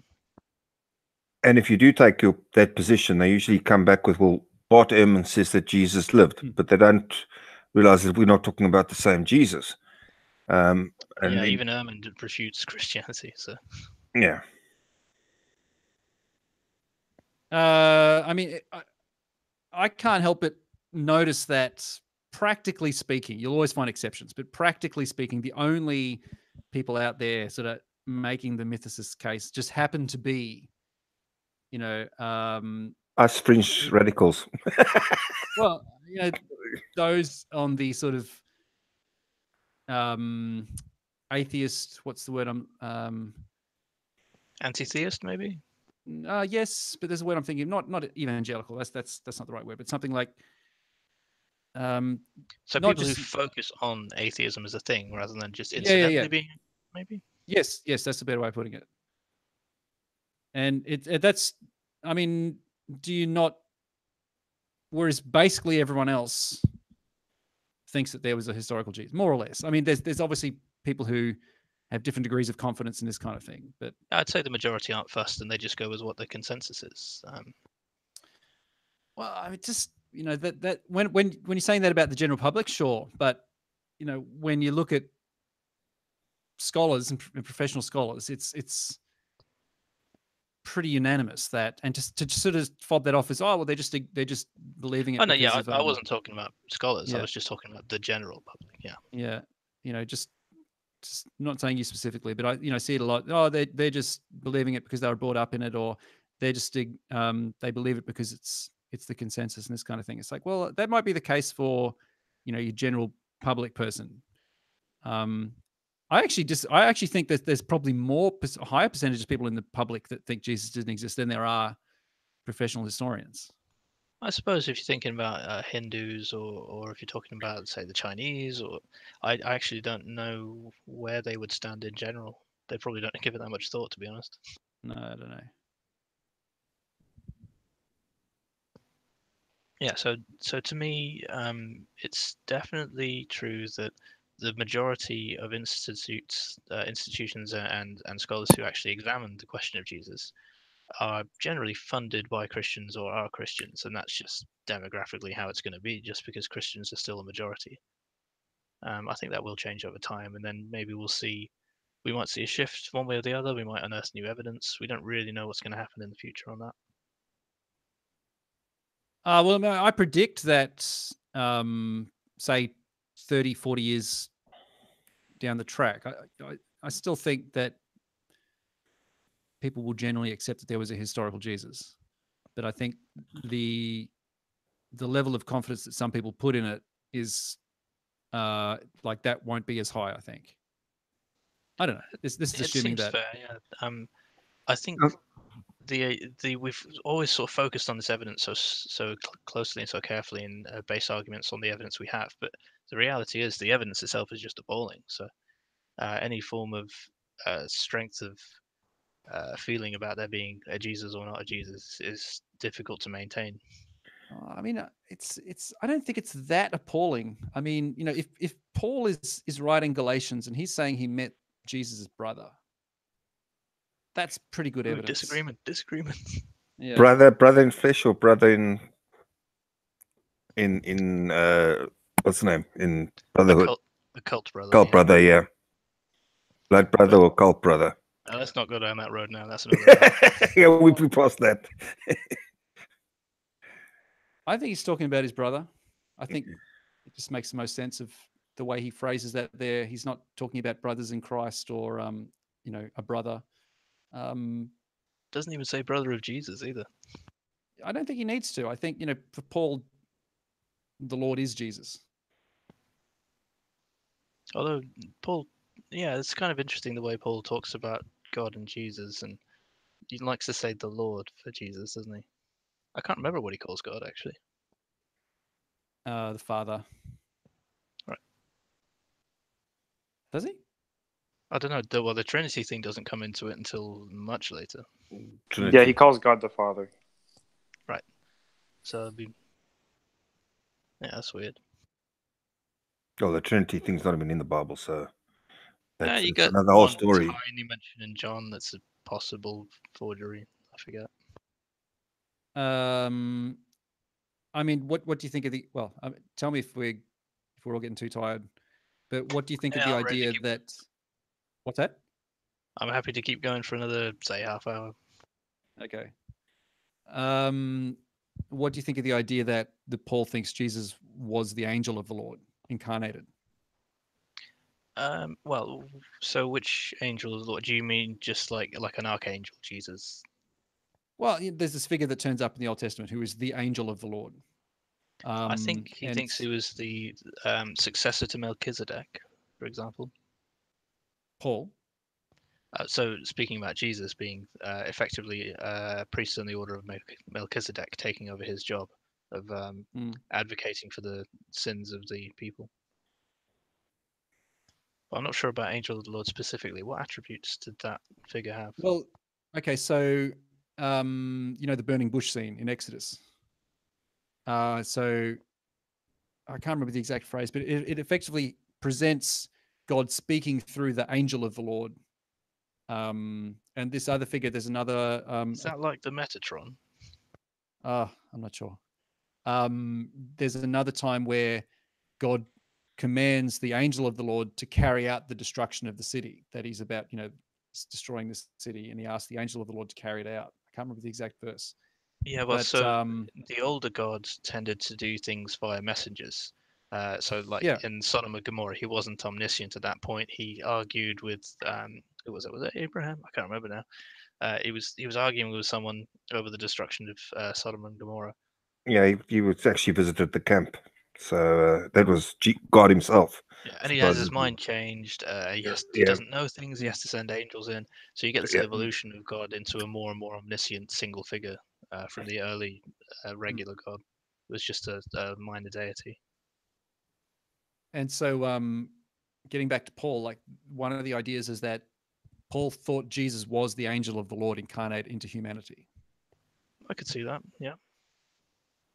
I don't know. 'Cause Something to he think about. thinks he's like the top figure below God, doesn't he? So to Paul, he is. Yeah, who then empties the himself, angel. and takes on human form and this kind of thing in the Philippian hymn. Yeah, I think that I'd agree with that. There's so many strange things about early Christian belief that we just can't really say for certain. I would absolutely love to know what the relationship is between Peter, James, and John, because I think James and John were brothers. The three pillars of the church before Paul joined. And also, I want to know if there were other apostles, because we only know about those. But then you've got who is the other guy? There's a few other people he calls fake apostles. Can't remember their names though. Well, he talks about super apostles, effectively fake apostles, which it's questionable whether he's talking about James and Peter and John. Yeah, that's what I understood it to be as well. Who's the other name he drops as well? There's another guy who was running a Christian cult. Apollos in 1 Corinthians? Yes, that was him. Apollos, was it? Yeah, so we know there were a few others around. And then there's the whole question about the 12. Did the 12 refer to other apostles? Because I'm not sure about that. I don't know if he's referring to some. Well, this is the problem. If you have this blanket rule that says we can't use the Gospels, then of course, well, we don't know. It becomes really vague who they are. But I think if you're allowing yourself to use the Gospels to potentially help clarify what Paul is talking about, the simplest explanation is he's talking about the 12. Well, the apostles, the Gospels can't even agree on who the 12 are. They have it doesn't to merge matter. together different people. It doesn't matter whether, but the idea, this concept that there's this group of 12 that were, Jesus says to them that they're going to rule the tribes of Israel in Matthew. Yeah, 12 is a numerologically significant number. A zodiac, I think, probably by origin. Yeah, but I mean, Jesus has them set. He says that he'll be effectively he's going to be set up as king, and they'll be judging the 12 tribes of Israel. Which strikes me as, how on earth can you put that on Jesus' lips, without there being some sort of potential kernel there that, especially after the destruction of the temple, if this is, I find it very hard to think how that verse could have been written before the destruction of the temple. I think it's Jesus possible that they would have had their 12 guys, yeah. It makes you wonder, though, if Judas was supposed to be one of them, then who's got the 12th spot before Paul? Well, the Judas thing's a whole nother kettle of fish. Yeah, we don't know if there was a Judas. Also, it's oddly suspicious that his name means Jew. Maybe, but I mean, it's a common enough name, so. Yeah, and then the whole question of the 30 pieces of silver, which is from the Old Testament, and what was it, buy him a pair of sandals, maybe? Yeah, but again, the mistake is to think, oh, okay, we can point out that the details aren't correct. Then, but that still doesn't kind of take away from the idea that it's putting details into some sort of broader understanding of what had happened. So. Yeah, it's just that the main story itself makes no sense. What was the other one? The Jesus having to identify the most famous man in Jerusalem. That was quite good. He rides into the town on a donkey with everyone welcoming him, and then it has to be Judas that identifies him. Yeah. Well, I mean, Herman's idea on that is that what he actually identified was not his location, but that he was calling himself the Messiah, and that he was, he's the one that tips the Romans off to saying either that he's claiming to be the Messiah who's going to take over, and that's the thing that gets him in trouble. But I don't know. That's interesting. So, like, if there was a trial, then he would be the main witness. Which explains why, if there was a trial, that the question they're drilling him on is they're saying, "Are you the Messiah?" Because they're trying to get him to. They're trying to get him to say something, to say, "You think your power is greater than Rome," kind of thing. Well, so a Roman trial at that point. Yeah, if he was going to do that. I don't actually know what the Roman procedure was for trials there. I feel like it's the sort of thing where they just kill him without trial. Yeah, I don't know. It's the kind of thing Pilate would do anyway. Especially if he was Jew, makes no difference. He'd have been killed anyway with no trial. Yeah, so this is just another problem where we have issues with the Gospels. We could tear them to pieces easily all day. So, were there any other nuances in Paul there? I know there's loads of little references in Paul that you can try and pick apart. But it's one of those things where it's been done by people who are much more professional than any of us. And then all we can do is try and read all the best arguments and make up our own mind. One thing I would say is I'm really disappointed that there isn't a proper solid defense of Jesus anywhere. So all you've got is Ehrman's book and Maurice Casey's book. You've got Shirley Jackson Case's paper like a century ago. Apart from that, there isn't really anything defending Jesus properly. And all of those have got some fatal flaws in them. So I really want to see, a professional historian, a scholar, just put together the best case for Jesus. I'm sure there'd be money in it. Christians would love that one. I mean, I think it's straightforward enough that you don't need a massive 500-word book. I think, within 20 or 30 years, you've got Paul saying he knows Cephas and James is the brother of Jesus. They seem to understand that Jesus, brother of Jesus. For Paul, Jesus is the Lord. But he calls everyone brothers of the Lord. Does he? Yep. Brothers and sisters in Christ. He talks but about brothers. about it He talks about constantly. brothers in Christ. But he Oh, yeah, never so actually. he uses a different article most of the time, but then He, he's he talking about an individual differentiates in that case. between he differentiates between Cephas, other apostles, and the brothers of the Lord. Yeah, he mentions brothers of the Lord in yet another passage as well. he's just talking And the about them Gospels talk taking their about, lives. you know, Jesus' brothers kind of hanging around now and then. Yes, but sorry, I Every now and sidetracked then you. there's these little references to the gospel to the brothers, Jesus' brothers, just hanging around. Yeah, it's kind And of then odd that none of them became getting Josephus's references, and you start getting the Jewish Christian legend that Jesus had a brother called James. It just seems that, you know, getting back to Paul, though, you know, I think he places him on earth. He thinks he was crucified recently. And then the Gospels come up, and they're kind of the narrative that they're telling. They're trying to propagate this idea that, yeah, Jesus was the Messiah. He was crucified, and here's why it still all sort of makes sense, because he was the fulfillment of Scripture and all this kind of thing. I just think it's clear enough for me, like I said, 85%-ish, that this is based on the idea that there was this Jewish apocalyptic. Well, it doesn't have to be apocalyptic guy that starts a movement that gets crucified, and then it's a shitstorm of, well, you know, who's the higher and what did he say? And, you know, here's our narrative. Here's our narrative. Oh, no, that you're wrong on this point, and here's ours. And Paul's always kind of trying to draw it back, you know, forget all those differences. Yeah, take it to the theology rather than the history. So, I mean, to me, it just makes more sense to say that, yeah, there was probably a guy. I Especially think it's a perfectly respectable when view. we know that like I was saying, like People's Temple with Jim Jones and the Heaven's Gate with Marshall Applewhite, like, and there's just stacks and stacks and stacks of examples like that where apocalyptic movements start with, you know, an apocalyptic preacher who's drawing from an already established religious tradition and then spins it into an apocalyptic thing and then gathers these followers. And yeah, sometimes the followers move on as well after. I think there's still Heaven's Gators around now, actually. Some of them have survived the death of the cult.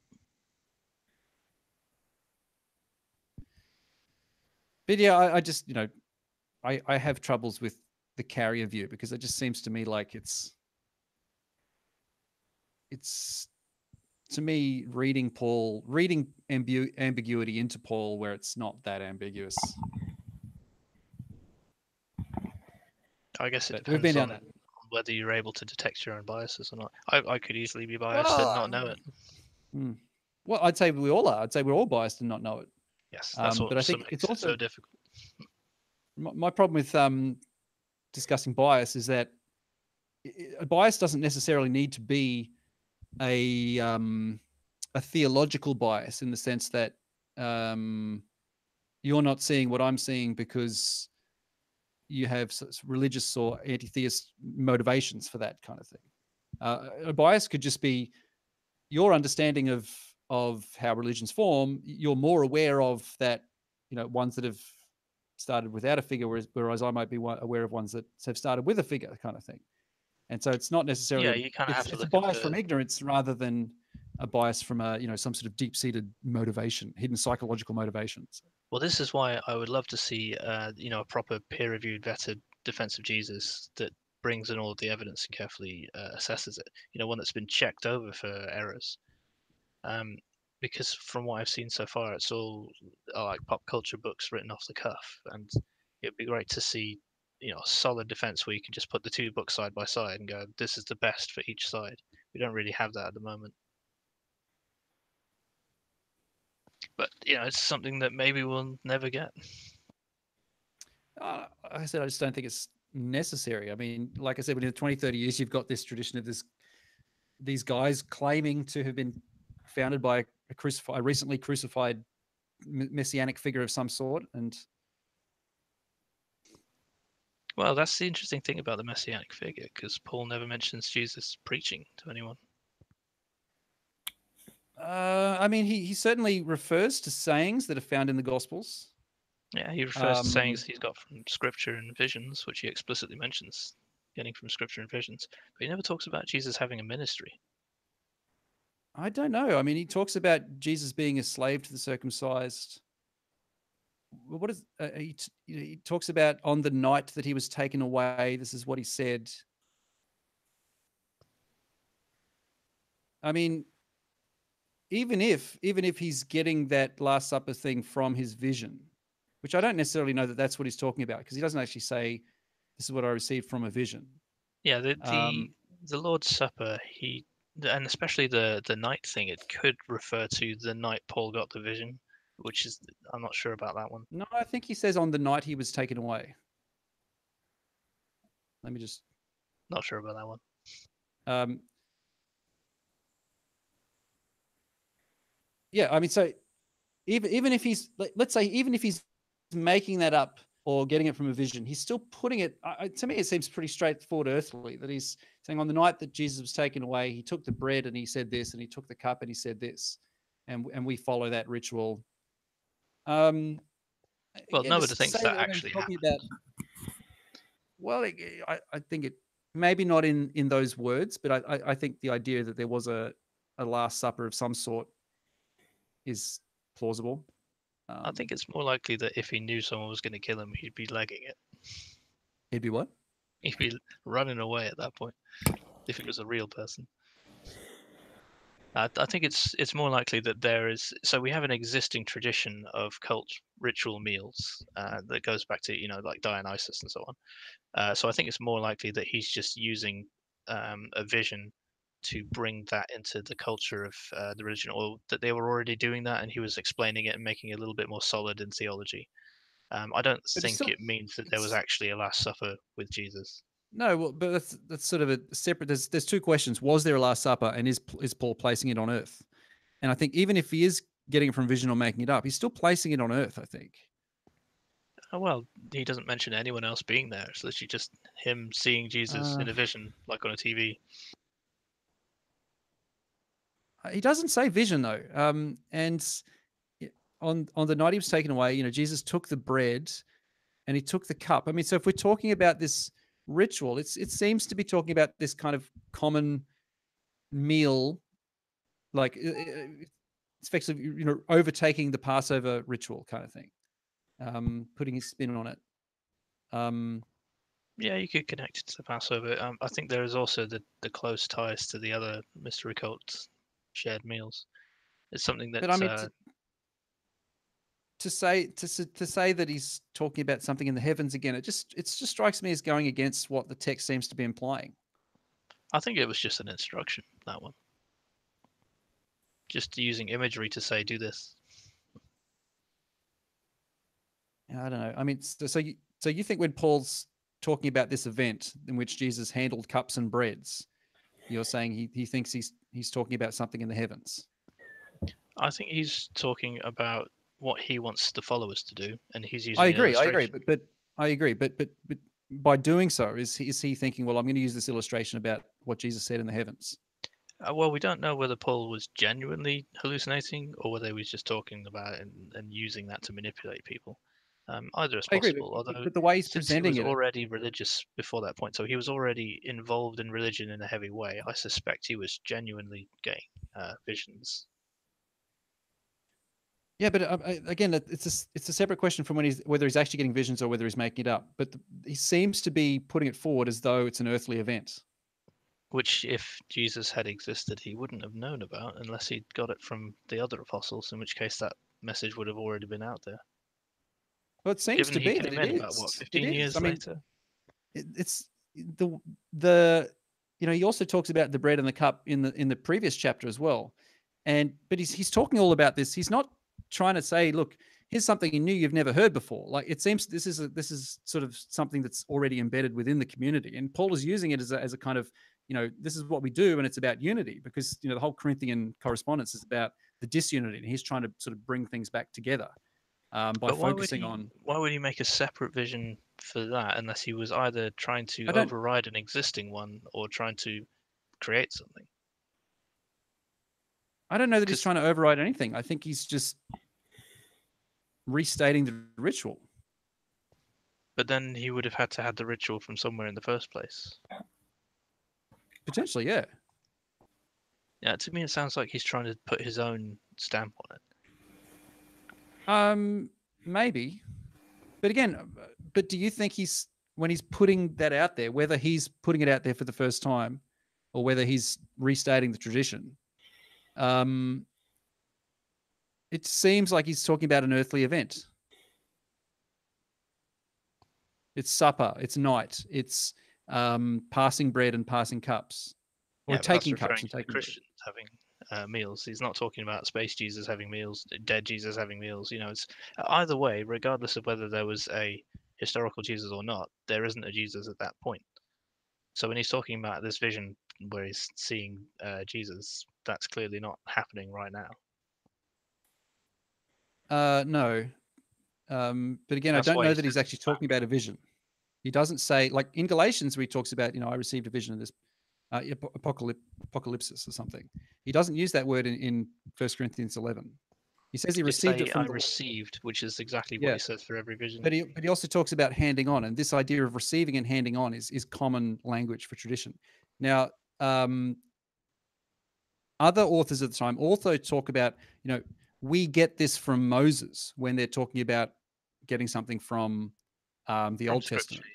Yeah, Which Paul one of the mentions Justin Martyr writings talks about Plato learning from Moses.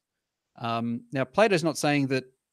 Sorry, Justin Martyr's not saying that Plato received this in a vision from Moses. He's talking about he's getting it from the Jewish tradition, from the Torah kind of thing, from Moses. like inspiration. And so as in well. the same way, when Paul says, "I received this from the Lord," and he doesn't talk about apocalypse, he talks about this idea of receiving and handing on, and then he uses the receiving and handing on language again in 1 Corinthians 15, where it's a lot more implied that this was actually being taught before I got here, when he talks about whether it was they or I, and the they people are people who saw Jesus before. Then it's not quite clear that he's talking about a vision in 1 Corinthians 11. Elsewhere, he explicitly denies talking to anyone else and getting any tradition from anyone else, and says, Well, that's Galatians, but Yeah, the he gets it context through there visions. is, well, he says his gospel. So what in the context of Galatians, what he's talking about is that the idea that new converts don't need to follow the Jewish law. And that's what I think he's talking about when he's talking about his gospel, because he's talking about other people with other gospels.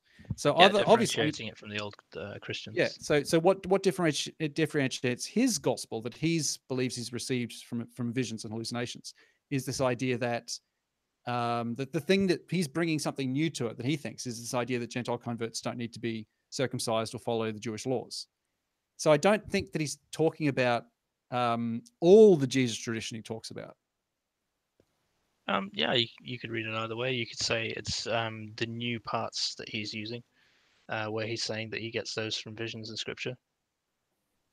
And then obviously in the same epistle, he talks about having to go to Peter, James, and John to ensure that his gospel, that what he was teaching hadn't been running in vain, which kind of suggests that, well, if it's just all his visions, then why is he having to clarify or get approval from these people as well? Surely there's something in common between them. Well, so I think because he took over from the existing ones, it sounds to me like a lot of the Christians who were there before Paul joined and took over the outer, the sections outside of Judea anyway, were already following the other Christians, the other apostles. So I think he needed to get a certain amount of approval from them before they were really happy with him taking over, especially if he was genuinely persecuting them beforehand. It's amazing that he was able to take over.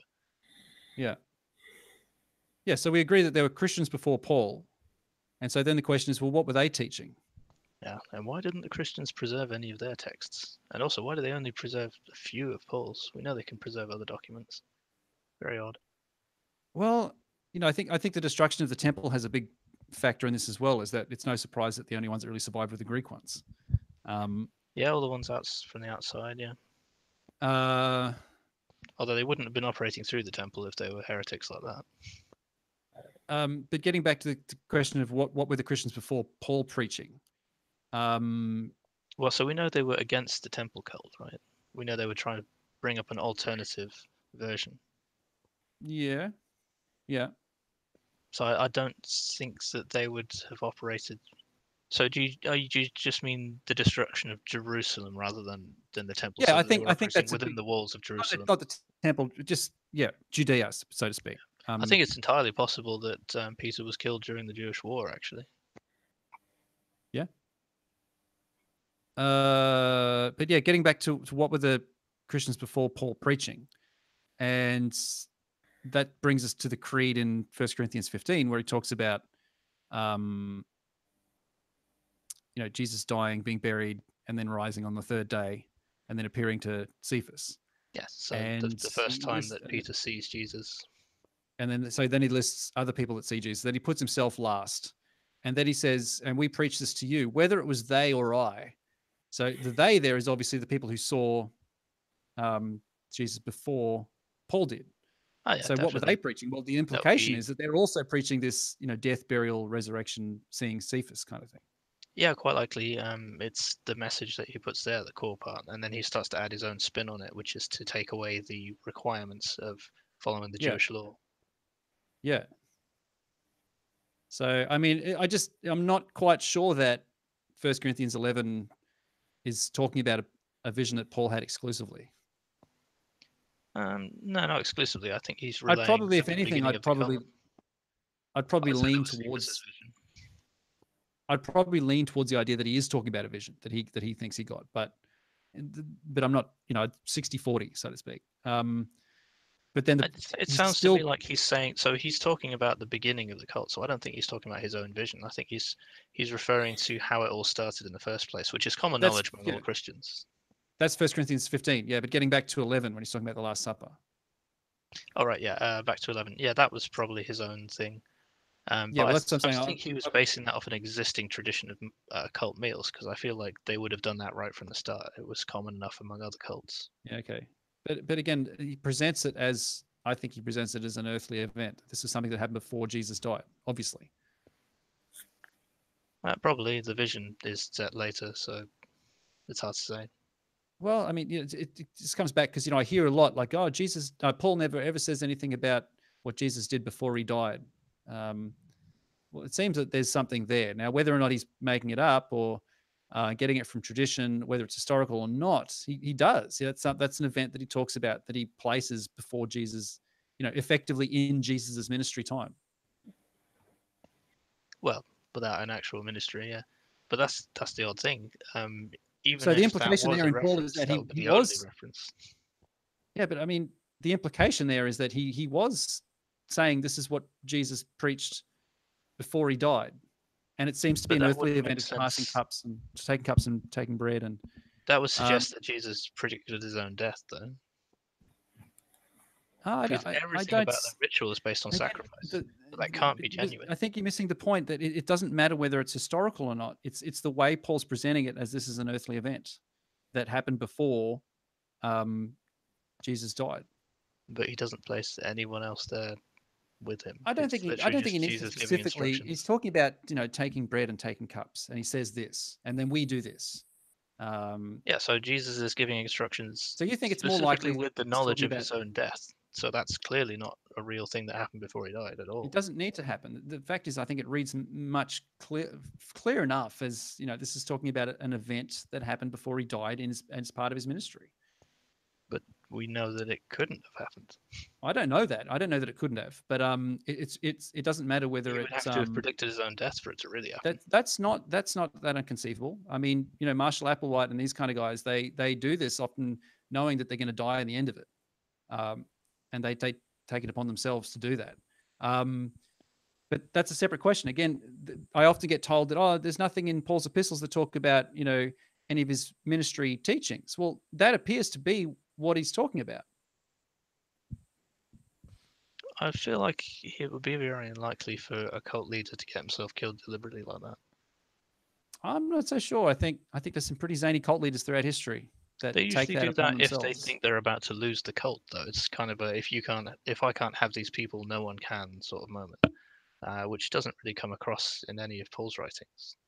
I'm not so sure about that. I mean, if it's just looking at Heaven's Gate again, I mean, they had a time that this is when we had to do this. Yeah, and they try and take all their mass followers with them. But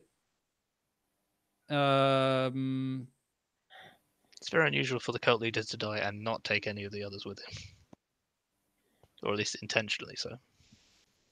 Well, I mean, if you zoom in far enough, you'll find something that's unique about any event. So, Yeah. and if that's the argument to say, well, it's probably not historical, then maybe you could do that. There's almost nothing historical about the predicting the deaths through the meal, and nobody knowing about it until 15 years later when Paul mentions it and so on.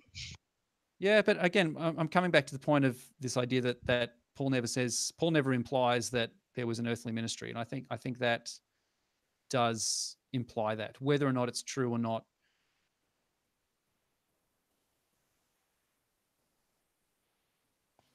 Yeah, it's not possible to say for certain.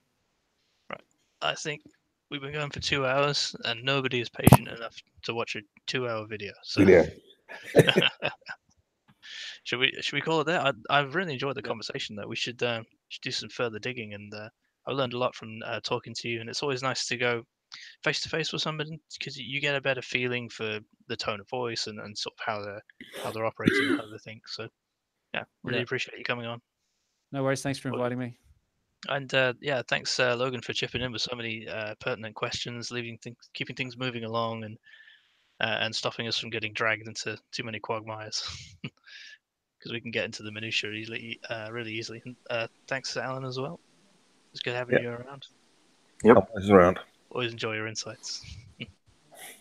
So yeah, I'm going to hit the stop button now. So Okay. Thanks a lot. See you All later. right.